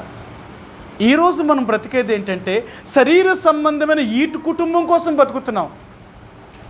ఈ కుటుంబము మన కన్ను మూస్తే వీళ్ళకి మనకి ఏ సంబంధము ఉండదు, ఏ సంబంధం ఉండదు. ఇంకా ఇలా భూమి మీద కుటుంబం మాత్రమే. మనం చనిపోయిన తర్వాత ఇది మన కుటుంబం కాదు. అసలైన కుటుంబం ఏంటంటే యేసు ప్రభువునికి రక్తం చేత కొనబడిన వారందరూ ఒక కుటుంబము. ఆ కుటుంబాన్ని నువ్వు నేను ఆ దేవుని యొక్క రాజ్యంలో ఉండాలి. ఆ కుటుంబంలో చేర్చబడ్డాం. మరి ఆ కుటుంబంలో చేర్చబడిన వ్యక్తివి, ఆ కుటుంబంలో ఉన్న వ్యక్తిగా ఉంటున్న నీవు నేను ఆ కుటుంబానికి మనం ఏం చేయగలుగుతున్నాం? ఆ కుటుంబం కొరకు మనం ఏం ప్రయాసపడుతున్నాం? అందుకని అపోస్తలుడైన పౌలు అంటాడు, ఇది నా చింత, ఇది నా భారము అంటున్నాడు. ఏ కుటుంబం కోసమో తెలుసా? ఆత్మ సంబంధమైన కుటుంబం కోసం. నేను చూపిస్తాను. ఫిలిప్పీయులకు రాసిన పత్రిక అపోస్తలుడైన పౌలు ఇక్కడ ఆయన ఏం చెప్తున్నాడు అంటే, ఈ కుటుంబం కొరకు నేను ఎంత ప్రయాసపడుతున్నానో, నేను ఎంత కష్టపడుతున్నానో ఈ విషయాలన్నీ ఆయన చెప్తూ ఒక మాట అంటున్నాడు. ఆయన అంటాడు, ఆయన ఏం చెప్తాడు అంటే, అపోస్తలుడైన పౌలు ఈ కుటుంబం కోసము ఆయన ఎంతో చింతించాడట. క్షమించండి, కొరింథీయులకు రాసిన రెండవ పత్రిక 11వ అధ్యాయము, కొరింథీయులకు రాసిన 2వ పత్రిక 11వ అధ్యాయము 28 వచ్చినవండి. 11:28 ఇవియును గాక సంఘములు అన్నిటిని గురించిన చింతయు కలదు, ఈ భారము దినదినము నాకు కలుగుచున్నది. సరే, అపోస్తలుడైన పౌలు అంటున్నాడు, నాకు ఒక భారం ఉంది, నాకు ఒక చింత ఉంది. ఏటా చింత, భారం? నా పిల్లలు, నా కుటుంబం, నా సంసారం, ఇది కాదు. ఆయన చింత, ఆయన విచారం అంతా ఏంటో తెలుసా? ఏ తండ్రిని బట్టి కుటుంబముగా చేయబడిందో ఆ సంఘము కొరకు నేను ప్రయాసపడుతున్నాను, దాని గురించి చింతిస్తున్నాను, దాని గురించి బాధపడుతున్నాను. ఆ సంఘము కొరకు ఆయన ఎంత ప్రయాసపడ్డాడో తెలుసా? ఒక్క మాట మీకు చూపిస్తాను. ఆయన ఎంత బాధపడ్డాడో ఆ బాధ ఏంటో చూపిస్తాను మీకు. అపోస్తల కార్యములు 20వ అధ్యాయము, అపోస్తల కార్యములు 20వ అధ్యాయంలో అపోస్తలుడైన పౌలు ఆయన పడిన బాధను ఒక్కసారి ఆయన ఇలా చెప్తాడనమాట. సరే, చూపిస్తాను మీకు. 20వ అధ్యాయము, అపోస్తల కార్యములు 20వ అధ్యాయము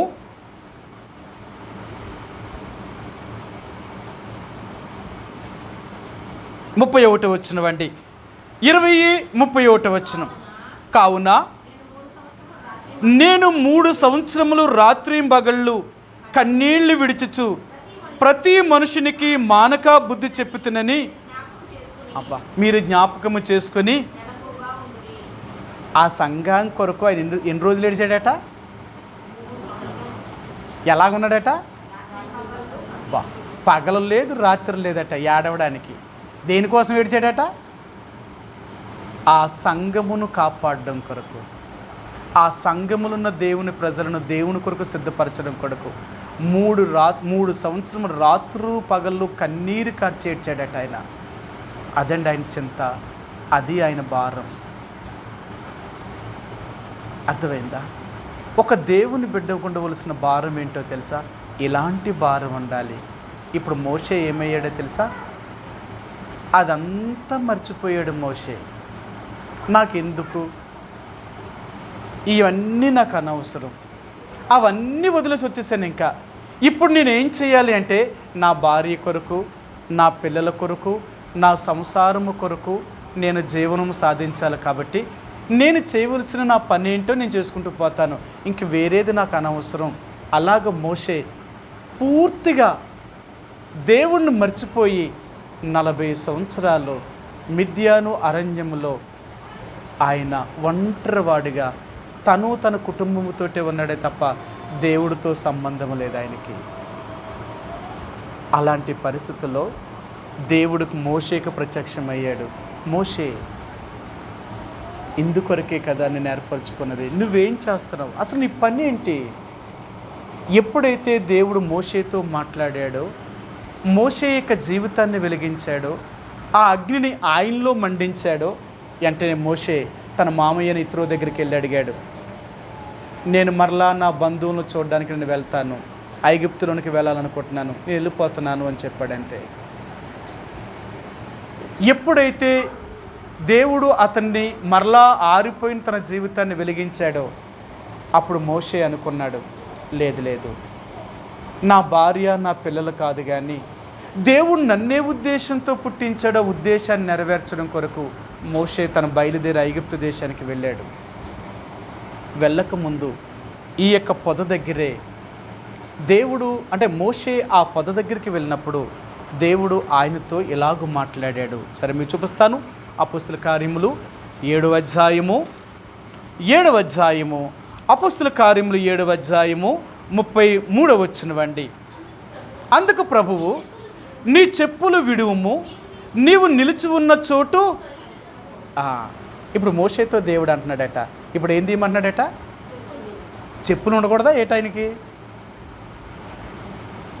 ఇప్పుడు ఆయన దేవుడు ఎందుకు చెప్పులు తీయమంటున్నాడు?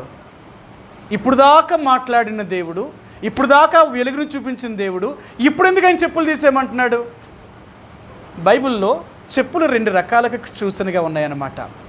2 రకాలుగా సూచనలు ఉన్నాయి. మొదటి చెప్పులు దేన్ని చూపిస్తున్నాయి అంటేనంట, మన పాప సంబంధమైన జీవితాన్ని చూపిస్తాయట. అంటే మన నడవడికను చూపిస్తాయట మన చెప్పులు. మనం నడిచిన నడవడిక మంచిది కాదు కాబట్టి ముందు ఈ నడవడికను శుద్ధి చేసుకోమంటాడు ఆయన. ఈ చెప్పులు అనేది ఏం చూపిస్తున్నాయంటే మన యొక్క జీవితాన్ని, మన పాప సంబంధమైన జీవితాన్ని మొదట చూపిస్తాయి. రెండవ చెప్పులు ఆత్మ సంబంధమైన చెప్పులు. మీ అందరికీ తెలుసు కదా, ఎఫెసీయులకు రాసిన పత్రిక 6వ అధ్యాయం అంటాడు, సిద్ధ మనసనే జోడు తొడుగుకొని. సిద్ధ మనసనే జోడట, అంటే దేవుని యొక్క పని చేయడం కొరకే సిద్ధ మనసు అనేది ఉండాలట. ఈ జోడు ఎందుకంటే, అంటే ఎప్పుడూ నువ్వు సిద్ధంగా దేవుని కొరకు ఉండాలి. దేవుని యొక్క పరిచర్య కొరకు, దేవుని యొక్క పని కొరకు, ఈ దేవుని యొక్క సువార్తను ప్రకటించడంలో కానీ. మీ అందరికీ తెలుసు, యెషయా గ్రంథంలో కూడా ఇది అంటాడు, మరి సువార్త ప్రకటించే వారి పాదములు పర్వతముల మీద ఎంతో సుందరములుగా కనపడతాయట. దేవుని సువార్త ప్రకటించే వారి యొక్క పాదములు ఎంత దేవుడి కోసం నీ పాదాలు అరిగిపోతాయో, ఎంత శ్రమ పడతాయో, ఒకరోజు నీ పాదములు దేవుని యొక్క రాజ్యములో ఎంతో సుందరములుగా మెరిసిపోతాయట, ఎంత సౌందర్యంగా కనపడతాయట. అక్కడ సౌందర్యంగా కనిపించాలి అంటే ఇక్కడ నీ పాదాలు దేవుళ్ళో పాడైపోవాలట. నేను చాలామంది దేవుని సేవకులు చూశాను, వాళ్ళు ఆ రోజుల్లో ఈ రోజుల్లాగా మనలాగా ఇంత సుఖం ఏమీ లేదు. కార్ల మీద, బళ్ళు మీద, ఈ రోజులు మనకి ఎంతో సుఖం అన్నమాట, నడిచి వెళ్ళే అవకాశమే లేదు. ఆ రోజుల్లో దేవుని సేవకులు లేక దేవుని ప్రజలు ఎన్ని కిలోమీటర్లైనా నడిచే వెళ్ళేవారు.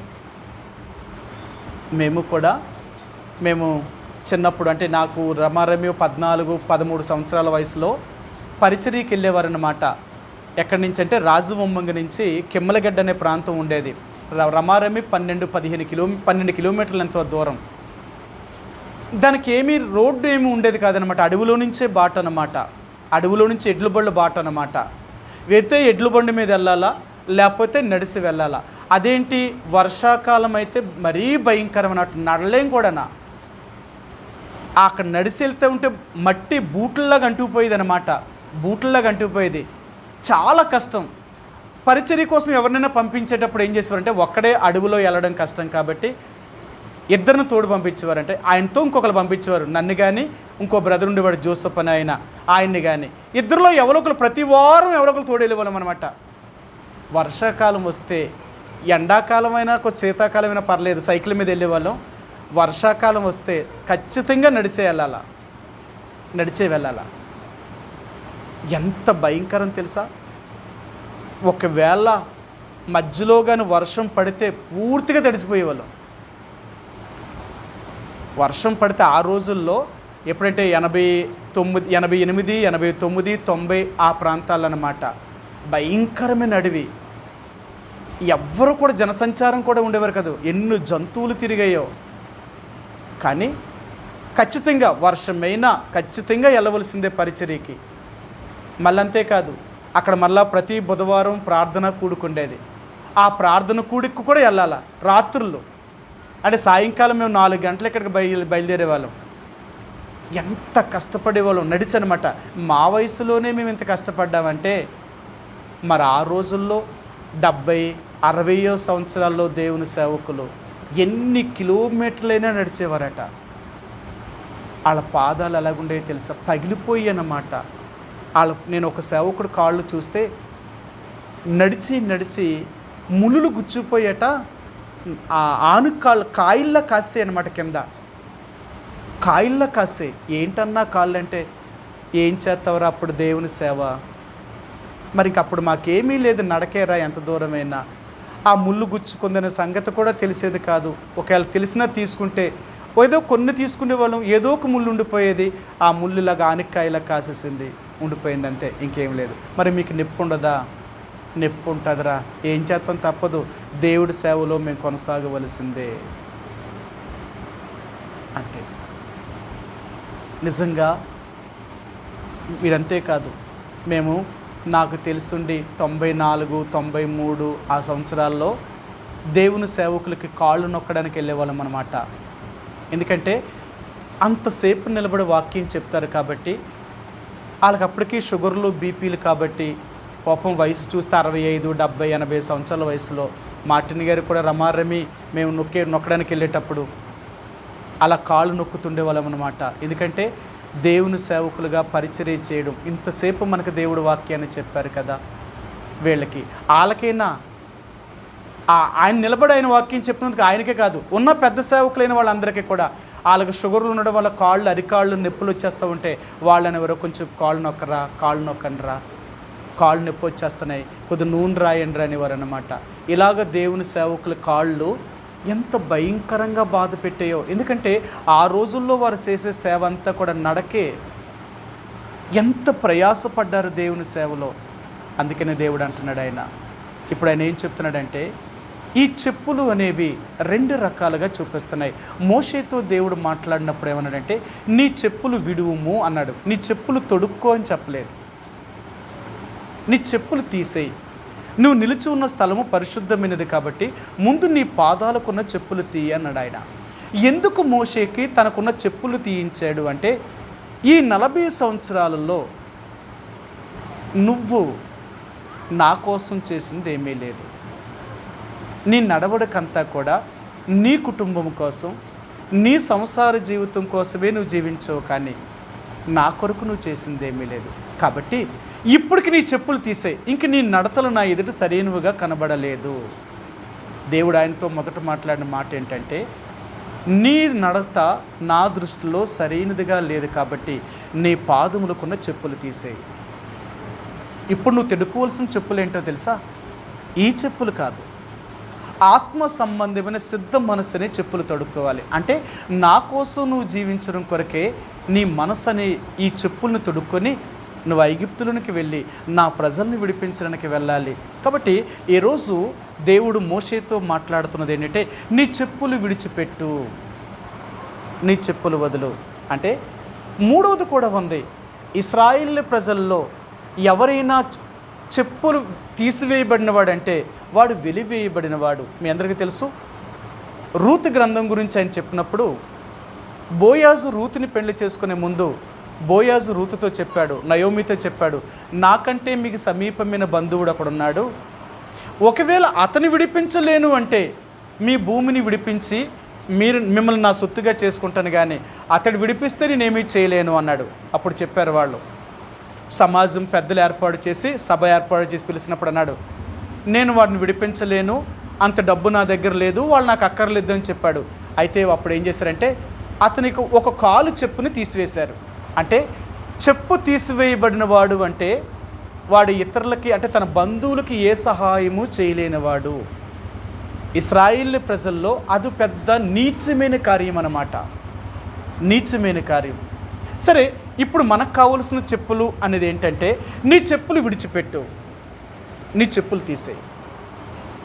ఇప్పుడు దేవుడు ఎందుకు మోషేని తన పాదములకున్న చెప్పులు తీయమన్నాడు అంటే, ఇప్పుడు దాకా నువ్వు సంచారము చేసిన నువ్వు స్థలాలన్నీ, నీ చోట్లన్నీ కూడా నా కొరకు నువ్వేమీ ప్రయాసపడింది లేదు. నీ కోసం నువ్వు ప్రయాసపడ్డావు, నీ పిల్లల కొరకు, నీ భార్య కొరకు నువ్వు ప్రయాసపడ్డావు, ఒకవేళ నీ కుటుంబం కొరకు నువ్వు ప్రయాసపడ్డావు. ఇప్పుడు నాకు కావాల్సింది ఏంటో తెలుసా? ఇలాంటి జీవితం నాకు అక్కర్లేదు, నా కోసం నువ్వు బ్రతకాలి, నా కోసం నువ్వు బ్రతకాలి. ఇందుకు నేను నిన్ను పుట్టించాను, ఇందుకు నేను ఏర్పరచుకున్నాను. నీకు ఇష్టమా? ఇష్టమైతే నీ చెప్పులు తీసేయి.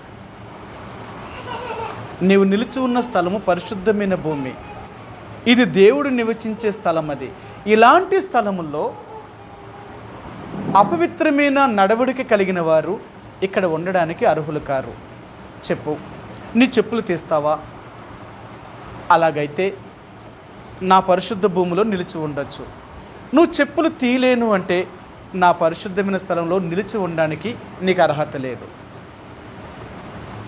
ఎప్పుడైతే మోషేకు చెప్పులు తీయమన్నాడో, మోషే కూడా దేవుని మాటకు విధేయత చూపినవాడై తన పాదాలకున్న చెప్పులు తీసివేశాడు. ఆయన అంటే తన నడతలను మార్చుకోవడానికి ఇష్టపడ్డాడు, తన జీవితాన్ని మార్చుకోవడానికి ఇష్టపడ్డాడు. ఎందుకంటే నిజమే కదా, ఇప్పుడు దాకా నేను జీవించిన జీవితం ఏంటి, దేవుడు నా ఎడల ఆయన సంకల్పం ఏంటి? ఇప్పటికైనా మోషే కండ్లు తెరిచాడు. ఆయన ఎప్పుడైతే మోషేని దేవుడు సంధించాడో, మోషేతో దేవుడు ఎప్పుడైతే మాట్లాడడం మొదలుపెట్టాడో, మోషే యొక్క హృదయం ఎప్పుడైతే ఆత్మసంలో అగ్ని అంటుకుందో, తన నేత్రాలు తెరవబడ్డాయో, అప్పుడు అర్థమైంది మోషేకి, దేవుడు నన్ను పంపించింది ఇందుకు కాదు, నేను చేయవలసిన పని ఇది కాదు, నేను చేయవలసిన పని వేరేది ఉంది. అందుకనే మోషే మారు మాట చెప్పకుండా తన పాదాలకున్న చెప్పులు తీయడానికి ఇష్టపడ్డాడు. ఆయన ఈరోజు దేవుడు అంటున్నాడు, ఇంతవరకు నీ నడవడిక అంటే ఏది నీ స్వార్థముతో నువ్వు బ్రతికావో, నేను నా అనుకున్నావో, నీ స్వార్థాన్ని ఇప్పటికైనా వదిలిపెడతావా?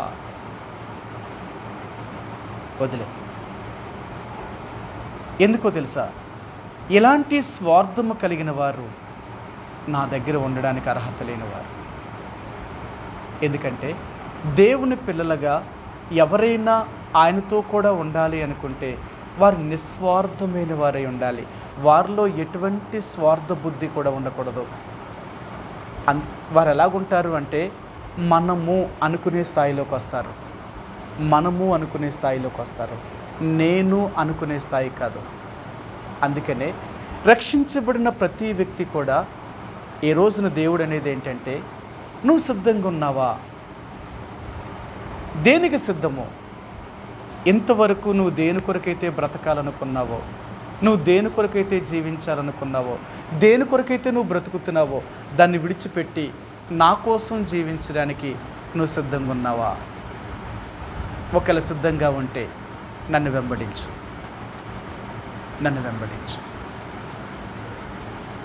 ఒకవేళ నువ్వు నన్ను వెంబడించడానికి నీకు ఇష్టం లేకపోతే నీ ఇష్టం, నువ్వు అదే చెప్పులతో నీకు ఇష్టమైనట్లుగా జీవించు, కానీ నన్ను వెంబడించలేవు. కాబట్టి ఈరోజు దేవుడు అనేది ఏంటంటే, నీ చెప్పులను విడిచిపెట్టు, నీ చెప్పులు తీసేయి. నీవు నిలిచి ఉన్న స్థలము పరిశుద్ధమైన భూమి, ఇది అపవిత్రమైన స్థలము కాదు.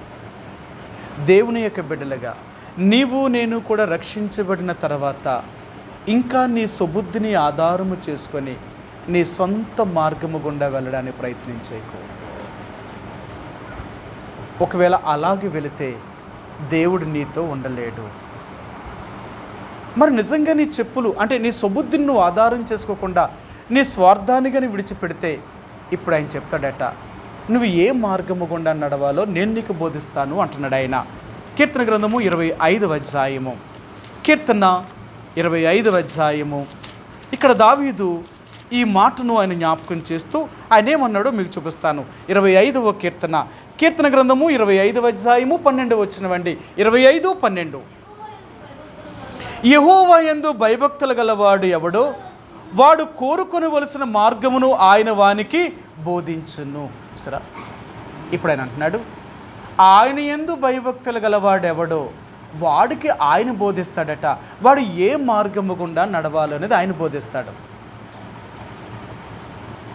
ఏ మార్గము గుండా నువ్వు వెళ్ళాలో నీకు ఆయన బోధించాలి అంటే నీ స్వంత ఆధారమైన నీ స్వనీతిని, నీ స్వంత మార్గాన్ని నువ్వు వదిలిపెట్టడానికి ఇష్టపడుతున్నావా?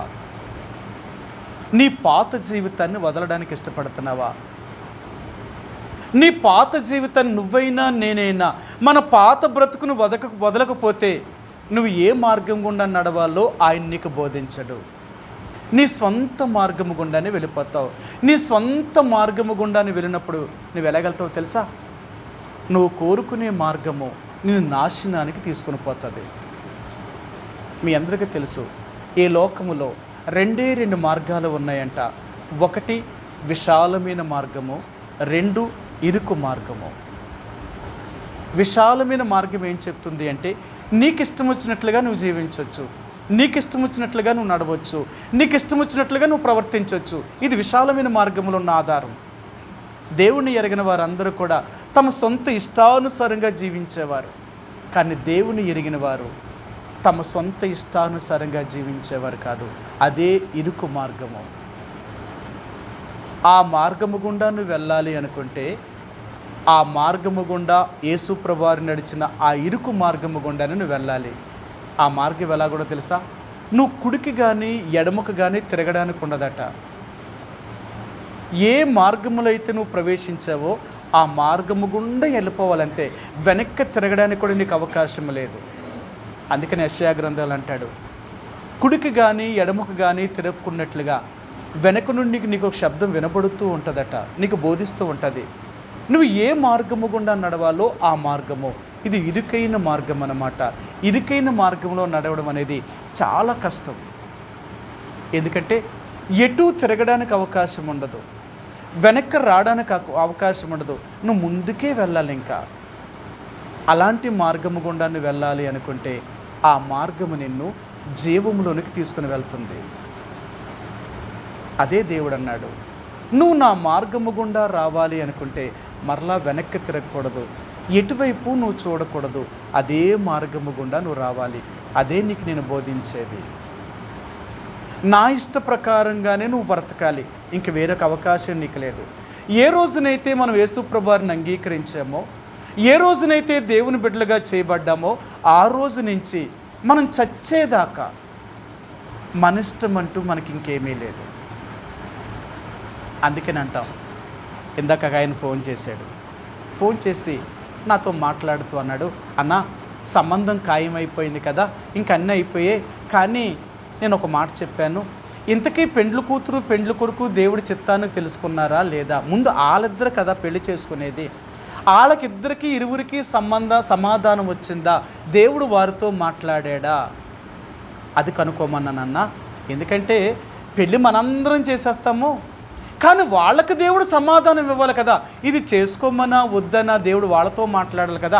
ఆయన మాట్లాడకుండా మనమెవరు మధ్యలో? అంతేనా? దేవుని బిడ్డలట యేసు ప్రభువుని నమ్మిన తర్వాత ప్రతిసారి అంటే ప్రతి పని ఏది చేయాలన్నా దేవుడి చిత్తాన్ని తెలుసుకోవాలట. అవునా? దేవుడి చిత్తం తెలుసుకోవాలి లేదా? దేనికి దేవుడి చిత్తం తెలుసుకోవాలా? మనం ఏదైనా ఊరు వెళ్ళాలనుకో, ఊరు వెళ్ళాలంటే ఇప్పుడు ఏం చేయాలా? ప్రభా ఊరు వెళ్ళమంటావు వద్దంటావు అని అడుగుతామా? ఆయన్ని అడిగే పని ఏముందండి మనకి? మనం వెళ్ళొచ్చు పోవచ్చు. ఎందుకు? మన ఇష్టం. మనం వెళ్ళాలనుకుంటున్నాం కదా. అంతేనా? నువ్వు ఏ ఊరు వెళ్ళాలన్నా ముందు దేవుడు వెళ్ళమంటాడా వద్దంటాడని కూడా నువ్వు దేవుణ్ణి అడగాలట. అవునా లేదా? బిలాము బాలాకు రాజు రమ్మన్నప్పుడు ఏమన్నాడండి? అంత రాజు నన్ను రమ్మన్నాడు కాబట్టి ఇప్పుడు నేనేమేం చేయాలా? వెళ్ళాలి. అంతేనా? అంతేనా కదా?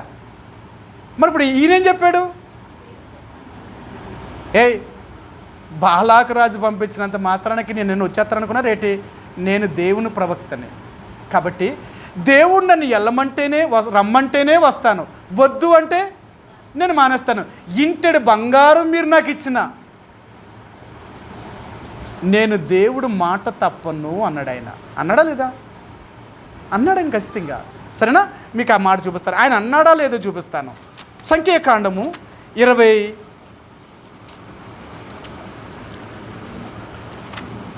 ఈ బిలాము బాలాకు రాజు పంపించిన వారితో ఆయన ఏం చెప్పాడు అంటే, దేవుడు నాకు చెప్తేనే కానీ ఇక్కడి నుంచి నేను ఏమాత్రం కూడా రావడానికి నేను ఇష్టపడను అన్నాడు. 22వ అధ్యాయము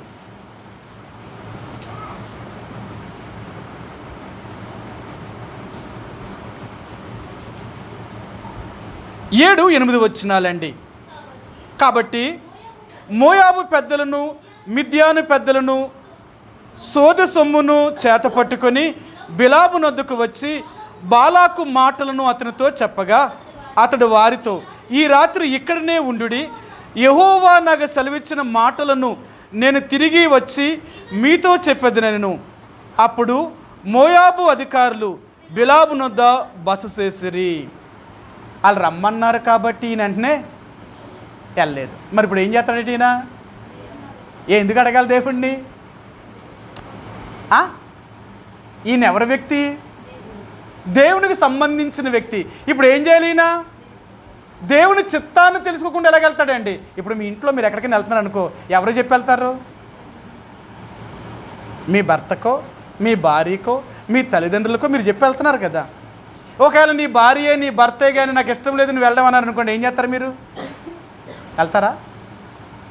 ఒకవేళ ఆయనకి ఇష్టం లేదు లేదా ఆమెకి ఇష్టం లేదని వెళ్ళారు అనుకోండి, ఆ మళ్ళీ బొమ్మ ఎక్కడెత్తుందా? ఇంక చూడు ఎలాగుంటుందో యుద్ధం. నాకు ఇష్టం లేని చోటుకి వెళ్తావా నువ్వు? నేను వద్దంటే వెళ్తావా? మరి నీ భర్త నీ భార్య నీ వాళ్ళ మీదే నీకు ఇంత అధికారం ఉంటే, నీ మీద అంత అధికారం ఉంటే, మరి నీ దేవుడికి లేదా? నిన్ను స్వరక్తమిచ్చి సంపాదించుకున్నవాడు, ఆయన నిన్ను రక్షించినవాడు, నీ మీద ఆయన పూర్తి అధికారము కలిగినవాడు. అందుకని బిలాము అన్నాడు, దేవుడు నాకు ఏమి చెప్తాడో అదే చెప్తాను, ఆయన వెళ్ళమంటేనే వస్తాను, లేకపోతే వద్దంటే మానేస్తాను. ఉదయం లేచాడు, దేవుడు నన్ను వెళ్ళొద్దని చెప్పాడు కాబట్టి నేను రాను అని చెప్పాడు. అన్నాడా లేదా? అప్పుడు ఏం చేశారు? వాళ్ళు పోయారు. ఆయన రానంటే వీళ్ళు ఏం చేయగలరు? అది 2, ఎక్కడికైనా వెళ్ళాలన్నా దేవుడి చిత్తం కనుక్కోవాలట. 2వది, ఏ పని చేయాలన్నా దేవుడి చిత్తం అంట. అంటే నువ్వు ఏ పని చేయాలనుకున్నా సరే, ప్రభువా ఇది నన్ను చేయమంటావా వద్దంటావా? నన్ను చేయమంటావా వద్దంటావా? ఒకవేళ దేవుడు చెయ్యంటే చేస్తావు, వద్దంటే మానేస్తావు. అవునా?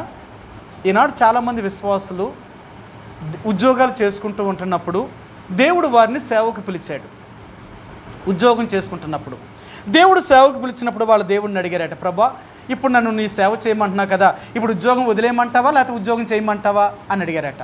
వాళ్ళు అన్నారట దేవుడు ఉద్యోగాన్ని వదిలేయమన్నారట.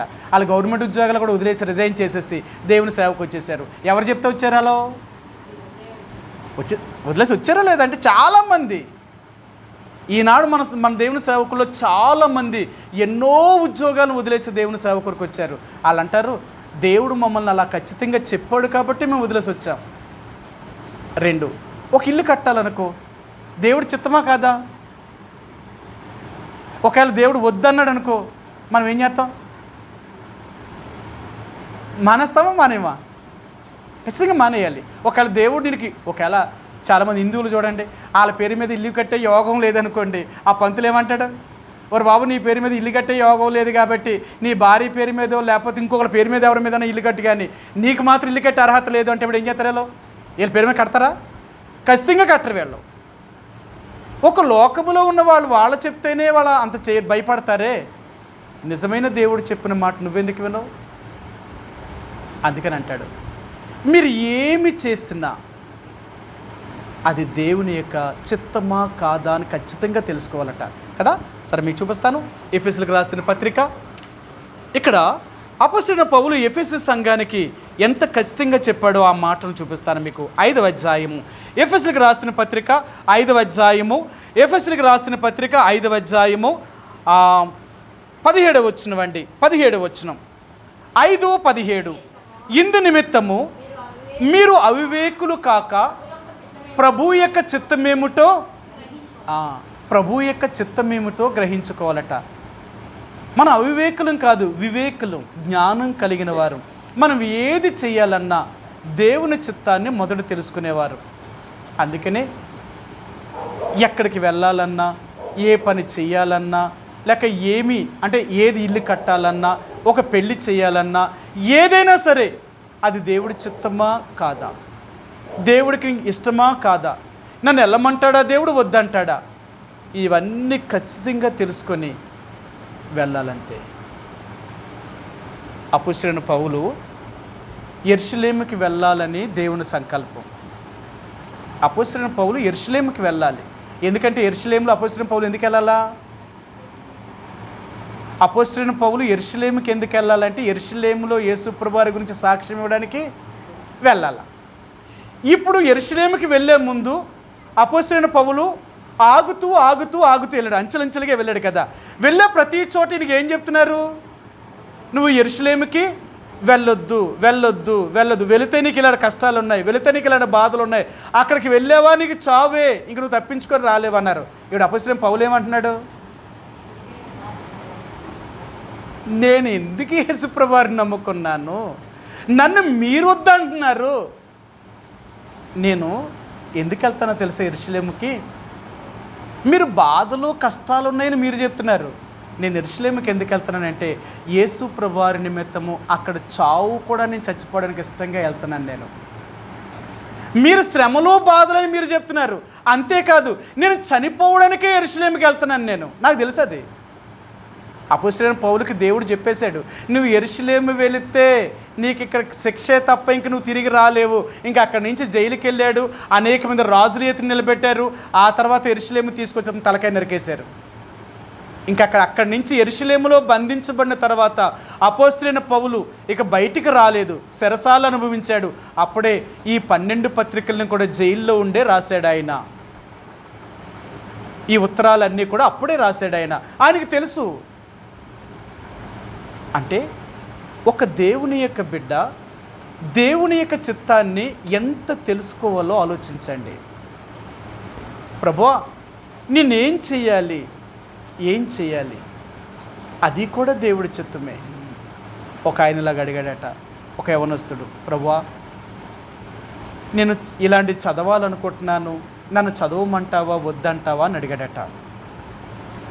దేవుడు ఆయన చెప్పాడట, ఇది నువ్వు చదవద్దు అన్నాడట. ఏంటి, నేను చదువుకుంటాను పలానాది అంటే నువ్వు చదవద్దు అంటావా? మరి ఇప్పుడు నేనేం చేయమంటావు? ఇది కాదు ఇంకోటి తీసుకో అన్నాడట. ఆయన అలాగ చేస్తే అందరికంటే ముందు ఆయనకి ఉద్యోగం వచ్చిందట. ఆయన చెప్పాడు, ఆయన నాకే ఫస్ట్ ఉద్యోగం వచ్చింది, నాతో పాటు ఎంతోమంది చదివారు కానీ వాళ్ళకి ఎవరికే ఉద్యోగం రాలేదు, నాకు వచ్చింది. ఎందుకో తెలుసా? నేను దేవుడు నన్ను ఏం చదవమన్నాడో అది మాత్రమే చదివాను. అప్పుడు నా వాళ్ళందరికీ నేను ఎంత చీప్గా కనిపించానో తెలుసా? ఒరే నువ్వు ఇంత బాగా చదివాడు, నువ్వు ఆ గ్రూప్ తీసుకోవడం ఏంట్రా, నువ్వది చదవడం ఏంట్రా, వద్దు అని చెప్పారు. అప్పుడు చెప్పాడట, దేవుడు నన్ను వద్దన్నాడు రా, నన్ను ఇదే తీసుకోమన్నాడు కాబట్టి నేను దేవుడు తీసుకోమన్నదే చదువుతాను. అందుకే దేవుడు అంటాడు, నీ జీవితాన్ని మంచి మార్గంలో నడిపించేవాడు దేవుడు. ఆయన చిత్తానికి లోబడ్డానికి ఇష్టపడు మొదట. అందుకనే మోషేతో చెప్తున్నాడు, నీ చెప్పుల్ని విడిచిపెట్టడానికి ఇష్టపడుతున్నావా? నీ సొబుద్ధిని, నీ సొంత ఇష్టాన్ని, నీ సొంత స్వచిత్తాన్ని వదిలేయడానికి ఇష్టపడుతున్నావా? ఒకవేళగా నువ్వు వదిలేయడానికి ఇష్టపడితే నువ్వు ఏదైతే అనుకున్నావో, ఏ ఇశ్రాయేలు ప్రజలనైతే ఐగుప్తులో నుంచి తీసుకువెళ్ళాలి అని ముందు తలించావో నీ ఆశను నేను తీరుస్తాను. ఇదే కదా నా కోరిక. ఏ ఇశ్రాయేల్ ప్రజల మీద అయితే నువ్వు నాయకుడు అవుతావని వాళ్ళు తెలుసుకోవాలని నువ్వు అనుకున్నావో, వాళ్ళు తెలుసుకోకుండా నిన్ను ఆ ఫరోకు చెప్తానని చెప్పగా నువ్వు పారిపోయావో, మరలా నిన్ను తీసుకువెళ్ళి ఆ ప్రజల మీదే నిన్ను ఒక నాయకుడిగా చేస్తాను. అందుకనే ఇశ్రాయేల్ ప్రజలు నడిపించడానికి మోషేని దేవుడు ఒక నాయకుడు చేశాడట. ఆయన ఎలాంటి నాయకుడు అంటే, ఆ మోషే లాంటి నాయకుడు అంతకు ముందు కానీ అంతటి తర్వాత కానీ పుట్టలేదు. ఇంకా ఒకవేళ పుట్టింటే ఆయనే యేసుప్రభువారు. అలాంటి గొప్ప నాయకుడే ఇంకా భూమి మీద లేదు. అందుకనే ఆ మోషే అంత గొప్ప నాయకుడు, అతని తర్వాత కానీ అతని ముందు కానీ అలాంటి వారు ఇంకెవ్వరు లేరండి. ఎంత గొప్ప నాయకుడు అయ్యాడో తెలుసా? ఎందుకు దేవుడు మోషేను అంత గొప్ప స్థాయిలోకి తీసుకెళ్ళాడంటే, దేవుడు చెప్పిన మాటకు మోషే లోబడ్డాడంతే. నీ చెప్పులు వదులు అని అనగానే తన చెప్పుల్ని విడిచిపెట్టడానికి ఇష్టపడ్డాడు. అంటే తన స్వబుద్ధిని, తన సొంత ఇష్టాన్ని, పాత జీవితాన్ని వదిలేయడానికి ఇష్టపడ్డాడు ఆయన. ఈరోజు దేవుడు అంటున్నాడు, రక్షించబడ్డాం, దేవుని పిల్లలమయ్యాని అంటున్నావు, కానీ మన పాత స్వభావాన్ని వదిలేసామా? నీ పాత జీవితాన్ని వదిలేసావా? ఒకవేళ ఇంకా నీ పాత జీవితంలోనే జీవిస్తే దేవుడి యొక్క మార్గంలో ఇంకా నువ్వు నడుస్తలేదు. నీ సొంత ఇష్టానుసారంగా నువ్వు వెళ్తున్నావు. అందుకే నీ జీవితంలో ఈ వెలుగు అనేది నీ మీద ప్రకాశించలేకపోతుంది. ఒక మాట చూపిస్తాను నేను. యెషయా గ్రంథము 60వ అధ్యాయంలో ఇక్కడ ఇశ్రాయేలు ప్రజల గురించి చెప్తున్నాడు ఆయన. ఇక్కడ ఏమంటున్నాడో చూపిస్తాను మీకు. యెషయా గ్రంథము 60వ అధ్యాయము మొదటి 2 వచనాలండి. నీకు వెలుగు వచ్చి ఉన్నది, లెమ్ము, తేజరెల్లెము, యెహోవా మహిమ నీ మీద ఉదయించును. చూసారా, ఆయన అంటున్నాడు, నీకు వెలుగు వచ్చినది, లెమ్ము, తేజరెల్లెము, నీ మార్గముల మీద వెలుగు ప్రకాశిస్తుంది. అంటే నువ్వు నడిచే ప్రతి మార్గములో నీ దేవుడిని యెహోవా నీకు ముందుగా నడుస్తాడనమాట. నువ్వు వెళ్ళే ప్రతి మార్గంలో ముందు నడుస్తాడు. నువ్వు చేసే ప్రతి పనిలో ముందు నీ కార్యమును సఫలం చేయగలుగుతాడు. దేవుడు నీకు ముందుగా నడుస్తూ ఉంటాడు. ఎందుకో తెలుసా? నువ్వెప్పుడైతే ఆయనకు నువ్వు లోబడ్డావో ఆ రోజు నుంచి దేవుడు నీకు ముందుగా నడుస్తూ ఉంటాడనమాట. అందుకనే మోషేను దేవుడు అక్కడి నుంచి బయటికి తీసుకొచ్చిన తర్వాత, ఐగుప్తులో నుంచి ఇశ్రాయేలు ప్రజలు వెలుపలికి తీసుకొచ్చిన తర్వాత దేవుడే ఆ సైన్యం అందరికీ ముందు నడుస్తున్నాడు. మోషేకి అది నడిపించేది, ఆ మేఘము నడిపిస్తుంది.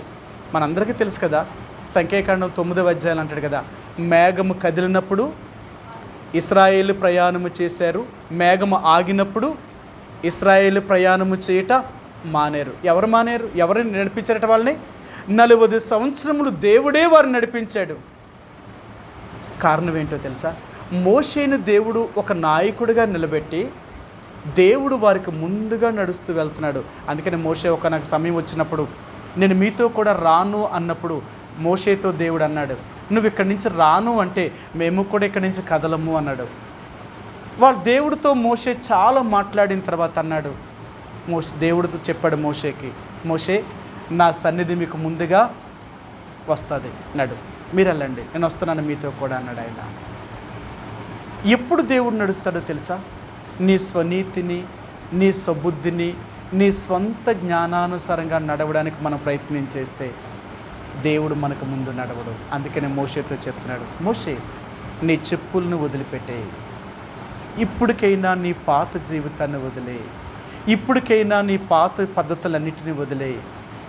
ఇది కాదు, నేను ఎందుకు నేను ఇప్పుడు వచ్చానో తెలుసా? నా మార్గములో నిన్ను నడిపించాలని. నేను ఎందుకొరకైతే నిన్ను పుట్టించానో అది నీలో నెరవేర్చాలని. ఒకవేళ నువ్వు రావాలి అనుకుంటే నీ పాదాలకున్న చెప్పులు తీసివేసే. ఇది పరిశుద్ధ స్థలము. ఈ పరిశుద్ధ స్థలంలో అపవిత్రమైన పాదములు, అపవిత్రమైన చెప్పులు ఉండకూడదు, అపవిత్రమైన నడవడిక కలిగిన వారు ఉండకూడదు, సొంత ఇష్టానుసారంగా జీవించే వాళ్ళు ఉండకూడదు. నా దగ్గరికి వచ్చిన తర్వాత నేను కోరుకున్నప్పుడు నా సొంత ఇష్టానుసారంగా నేను నడవాలి. అదే దేవుడు అంటున్నాడు, ఇందు నిమిత్తం మీరు అవివేకులు కాక ప్రభు యొక్క చిత్తం ఏమిటో తెలుసుకో. మోషే గ్రహించాడు, ప్రభువా నా ఎడల నీ చిత్తం ఏంటో నేను తెలుసుకున్నాను. సరే, ఇప్పుడు నన్ను ఏం చేయమంటావు? ఎల్లు ఐగుప్తులోనికి, ఎల్లు ఐగుప్తులోనికి అన్నాడు. మోషే చెప్పాడు, ప్రభువా నేను ఐగుప్తులోనికి వెళ్తే ఈ ప్రజలు నన్ను నమ్మరే, నా మాట వినరే, నిన్ను ఎత్తివాడినే, నేను మాట నేర్పడతాను కాదే. ఎన్ని చెప్పాడు, ఎన్ని చెప్పినా దేవుడు అన్నాడు, నేను నీతో ఉన్నాను, నువ్వు వెళ్ళు. కాబట్టి ఈ రాత్రి ముగించే ముందుగా దేవుని బిడ్డలుగా దేవుడు మన చెప్పుల్ని విడిచిపెట్టమంటున్నాడు. నీ పాత జీవితాన్ని వదలమంటున్నాడు. నీ పాత జీవితం నీదైనా నాదైనా, మన స్వబుద్ధిని కానీ, మన స్వనీతిని కానీ, మన స్వంత ఇష్టాలనేవి ఏవి కూడా మనకు ఉండకూడదు. ఇంకా ఏదైనా దేవుడిష్టమే, ఏదైనా దేవుడిష్టమే. అది మేలే కాదు, కీడైనా సరే. ప్రభువా ఒకవేళ అది నా కీడకే అనుకున్నా సరే నేను ఇష్టాన్ని నెరవేరుస్తాను. నువ్వెప్పుడైతే దేవుడి ఇష్టానికి లోబడ్డానికి నువ్వో నేను ఇష్టపడతామో ఆ రోజే అది కీడైనా మేలుగానే మార్చగలిగిన దేవుడు ఆయన. అది కీడైనా మేలుగానే మారుస్తాడు ఆయన. ఎందుకో తెలుసా, మనం దేవుడు మాట వినడానికి ప్రయత్నం చేశాం కాబట్టి అవన్నీ మనకు మేలుగా మారుస్తాడు. కాబట్టి ఈరోజు దేవుడు అంటున్నాడు, నీ పాదములకున్న చెప్పుల్ని విడిచిపెట్టు, ఇది పరిశుద్ధమైన భూమి, ఇది నేను ఉండే స్థలము. అదే దేవుడు అంటున్నాడు. నీలో దేవుడు ఉన్నప్పుడు, నీ హృదయంలో దేవుడు ఉన్నప్పుడు నీ సొంత ఇష్టం అనేది ఏది చేయకూడదు. ఎందుకంటే మన హృదయమే దేవుడు ఆలయం. కాబట్టి ఏ రోజునైతే మనం యేసుప్రభువుని అంగీకరించామో ఆ రోజే మన హృదయంలోనికి దేవుడు వచ్చాడు, మనల్ని పరిశుద్ధులుగా చేశాడు. ఆ పరిశుద్ధమైన దేవుడికి తగినట్లుగా జీవించడానికి ప్రయత్నించేద్దాం. మన పాత జీవితాన్ని ఇప్పటికైనా వదిలిపెడదాం. ప్రతిదానికి దేవుడి చిత్తాన్ని తెలుసుకొని మనం ఎప్పుడైతే దేవుని ఇష్టాన్ని నెరవేర్చగలుగుతామో దేవుడు నిన్ను నన్ను ఈ భూమి మీద ఉన్నంత వరకు ఒక బలమైన సాక్షిగా దేవుడు వాడుకుంటాడు, లేదా మనల్ని దేవుడు వాడుకోలేడు. కాబట్టి మనకు మనంగా పరిశీలన చేసుకొని ఇప్పటికైనా మన పాత జీవితాన్ని, ఆ పరిశుద్ధమైన దేవుడు ఉండే ఆ స్థలంలో ఉండాలి అంటే మన పాత జీవితాన్ని తీసివేయి. నీ పాత జీవితంలో అదే స్థితిలో ఉంటే నీ హృదయంలో దేవుడు ఉండలేడు. ఆయన ఉండాలి అంటే మనం మారాలి, మనం మార్పు చెందాలి. అప్పుడే దేవుడు మనతో ఉండగలడు. ఆ రీతిగా ప్రభు మనకు సహాయం చేయనుగాక. ప్రార్థించుకుందామండి. మా ప్రేమ కలిగిన పరలోకమందున మా తండ్రి, ఈ యొక్క రాత్రికాల సమయంలో బైబిల్ పట్టణం కొరకే మీ సన్నిధికి రావడానికి మాకు సహాయం చేశారు. ప్రభు వాతావరణం కొంత అననుకూలత అయినప్పటికీ కూడా నీ బిడ్డలుగా మేమందరము రావడానికి మాకు సహాయం చేసినందుకు మీకు వందనాలు. ప్రభా ఈ రాత్రికాల సమయంలో మోషేను ఏ రీతిగా దర్శించినావో, ప్రభా మోషే యొక్క జీవితాన్ని ఏ రీతిగా వెలిగించావో, అంతేకాదు అతనికి పాదములకున్న చెప్పులను తీసివేయమని ఏ రీతిగా నువ్వు చెప్పావో, ఈరోజు మాతో కూడా ఎన్నో విషయాలు జ్ఞాపకం చేసినారు. ప్రభా కనికరించండి. మేము నీ ప్రజలుగా పిలువబడుతున్నాం. ఒక నిజమైన క్రైస్తవుడిగా, క్రీస్తుని కలిగిన వారిగా ఈ లోకంలో మేము జీవించేవారిగా సిద్ధపరచండి. అంతేకాదు తండ్రి, మా స్వనీతిని కానీ, మా స్వబుద్ధిని కానీ ప్రభా ఈ లోక సంబంధమైన ఏది మేము ఆధారం చేసుకోకున్నట్లుగా పూర్తిగా మా పాత జీవితాన్ని తీసివేసి వదిలిపెట్టి కొత్త జీవితంలోనికి నీ కొరకు జీవించేవారిగా నన్ను మమ్మల్ని సిద్ధపరచండి. ఇంతకుముందే మమ్మల్ని రక్షించారు ప్రభా. రక్షించబడిన నాటి నుండి ఈనాటి వరకు ప్రభా మా సొంత ఇష్టాన్ని మేము నెరవేర్చుకుంటూ అనేక సార్లు స్వార్థముతో జీవించిన వారు మమ్మల్ని క్షమించండి. మేము నీ కొరకు నిస్వార్థముగా జీవించేవారిగా తండ్రి, మేము మా కొరకు బ్రతికేవారం కాక మేము నీ కొరకు బ్రతికేవారిగా మమ్మల్ని సిద్ధపరచండి, సహాయాన్ని దయచేయండి. ఈ రాత్రికాల సమయంలో విత్తబడిన వాక్యాన్ని నాలోను మాలోను నిరికడ ఫలింపు చేసి ప్రభువా ఈ భూమి మీద ఉన్నంతకాలము దేవా పరలోకములో ఏ తండ్రిని బట్టి కుటుంబం అని పిలువబడుతుందో ఆ కుటుంబము కొరకు మేము ఆలోచించేవారిగా అపోస్తలుడైన పౌలు చెప్పినట్లుగా సంఘమనే శరీరము కొరకు దినదినము ఆ చింత, ఆ వేదన అతడు ఏ రీతిగా అనుభవించినాడో అలాంటి మీ సంఘము కొరకు, నీ ప్రజల కొరకు అలాంటి వేదన దుఃఖాన్ని మేము భరించేవారిగా నన్ను మమ్మల్ని కూడా సిద్ధపరచండి. దేవా సహాయాన్ని దయచేయండి. ప్రభు ఈ యొక్క రాత్రికాల సమయంలో దేవ ఎత్తబడిన వాక్యాన్ని శత్రువెత్తు పోకున్నట్లుగా నాలోను మాలోను నిరికడ ఫలింపు చేసి నీకు తగినట్లుగా జీవించుట్లో మమ్మల్ని సిద్ధపరచండి. వచ్చిన ప్రతి బిడ్డను బట్టి వందనాలు. వారిని వారి కుటుంబాలని దీవించండి. ఆత్మీయంగాను భౌతికంగాను వారికి కావలసిన ప్రతి అవసరతను తీర్చండి, కాపాడండి. దేవ తిరిగి నీ ప్రజలు వారి వారి గృహాలకు వెళ్తున్నారు. క్షేమముగా మరి ఇల్లు చేరేంత వరకు వారితో కూడా మీ సన్నిధిని మీ దూతకలగ్న ప్రాకారాలు ఉంచండి, కాపాడండి. మరలా మేము కలుసుకునేంత వరకు దేవ మమ్మల్ని మీరే కాపాడండి.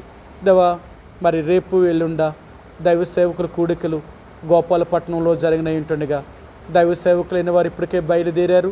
వారు క్షేమముగా రేపు దేవ ఆ స్థలాన్ని మందిరానికి చేరగలుగుట్లో ప్రయాణాలంట్లో వారికి సహాయాన్ని దయచేయండి, కాపాడండి. దేవ నిలబడే దాసులైన వారిని అభిషేకించి వాడుకొనండి. ఎటువంటి కలవరమైన పరిస్థితులు శత్రువు తీసుకురాకున్నట్లుగా కాపాడండి. దైవ సేవకులందరూ కూడుకోవడం వారు ఎంత ఆత్మీయంగా పురుకొల్పబడ్డానికి ఉజ్జీవింపబడ్డానికి సహాయాన్ని దయచేయండి. అంతేకాదు ప్రభువా, మరి ఈ కలయిక ఆత్మీయంగా సహాయకరంగా దైవజనులైన వారందరికీ ఉపయోగపడడానికి సహాయాన్ని దయచేయండి, తోడుగుండండి. ఇలా తండ్రి మరొకసారి మరి అంకులు శ్యామాశ్రవద అంకులు కూడా మా మధ్య తీసుకొచ్చినందుకు వందనాలు. ఆంటీని కనికరించండి. మరి ఒంటరిగా దాకోళ్ళలో ఉంటున్నారు ప్రభా, ఆంటీతో కూడా మీ సన్నిధిలో ఉంచండి. వారితో ఉన్న వారిని కూడా కాపాడండి. మీ అవసరాలకు ఆరోగ్యాన్ని భద్రపరచండి. ఈ రాత్రి అంకులు కూడా మాతో గడిపే సమయం దీవెనకరంగా చేయండి. అలాగే మరి పీటర్ని ఎబెనేజర్ వారి కుటుంబాలను కూడా జ్ఞాపకం చేసుకుంటున్నాం. వారిని కూడా కాపాడండి. వారి బాధ్యతల్లో తోడుగుండండి, సహాయాన్ని దయచేయండి. ఇలాగ ప్రభా బలహీనులైన వారిని జ్ఞాపకం చేసుకుంటున్నాం. సువన్రావు గారిని, సలోమి గారిని, అన్నమ్మ గారిని, లాజర్ గారిని, విక్టర్ పాల్ గారిని, సత్యవతి గారిని, సుజాత గారిని, అలాగే రూత్ గారిని, ఇంకా ప్రభా బలహీనంగా ఉన్న మా ప్రియులను కనికరించి మీరే ముట్టి స్వస్థతను అనుగ్రహించండి. సంపూర్ణమైన ఆరోగ్యాన్ని దయచేయండి. ఈ రీతిగా తండ్రి మీ సన్నిధికి వస్తున్న ప్రతి బిడ్డలేక అవసరతలను అక్కర్లను మీరు తీర్చి మీరే ఆత్మీయంగాను భౌతికంగాను బలపరచమని యేసు ప్రభువారి యొక్క పరిశుద్ధమైన ఘనమైన శ్రేష్టమైన నామములో ప్రార్థించి అడిగి వేడుకుంటున్నాం మా తండ్రి, ఆమేన్. తొట్టెలకుండా మిమ్మల్ని కాపాడుటకును ఆయన మహిమీదటి నిర్దోషులుగా నిలవబెట్టకును మన శక్తిగల రక్షకుడైన అద్వితీయ దేవునికి మన ప్రభువైన యేసుక్రీస్తు ద్వారా మహిమయు మహాత్యమును ఆధిపత్యమును అధికారమును ఇప్పుడును సర్వయుగములకును కలుగునగాక, ఆమేన్. ప్రైజ్ ది లార్డ్ అండి. Praise the lord.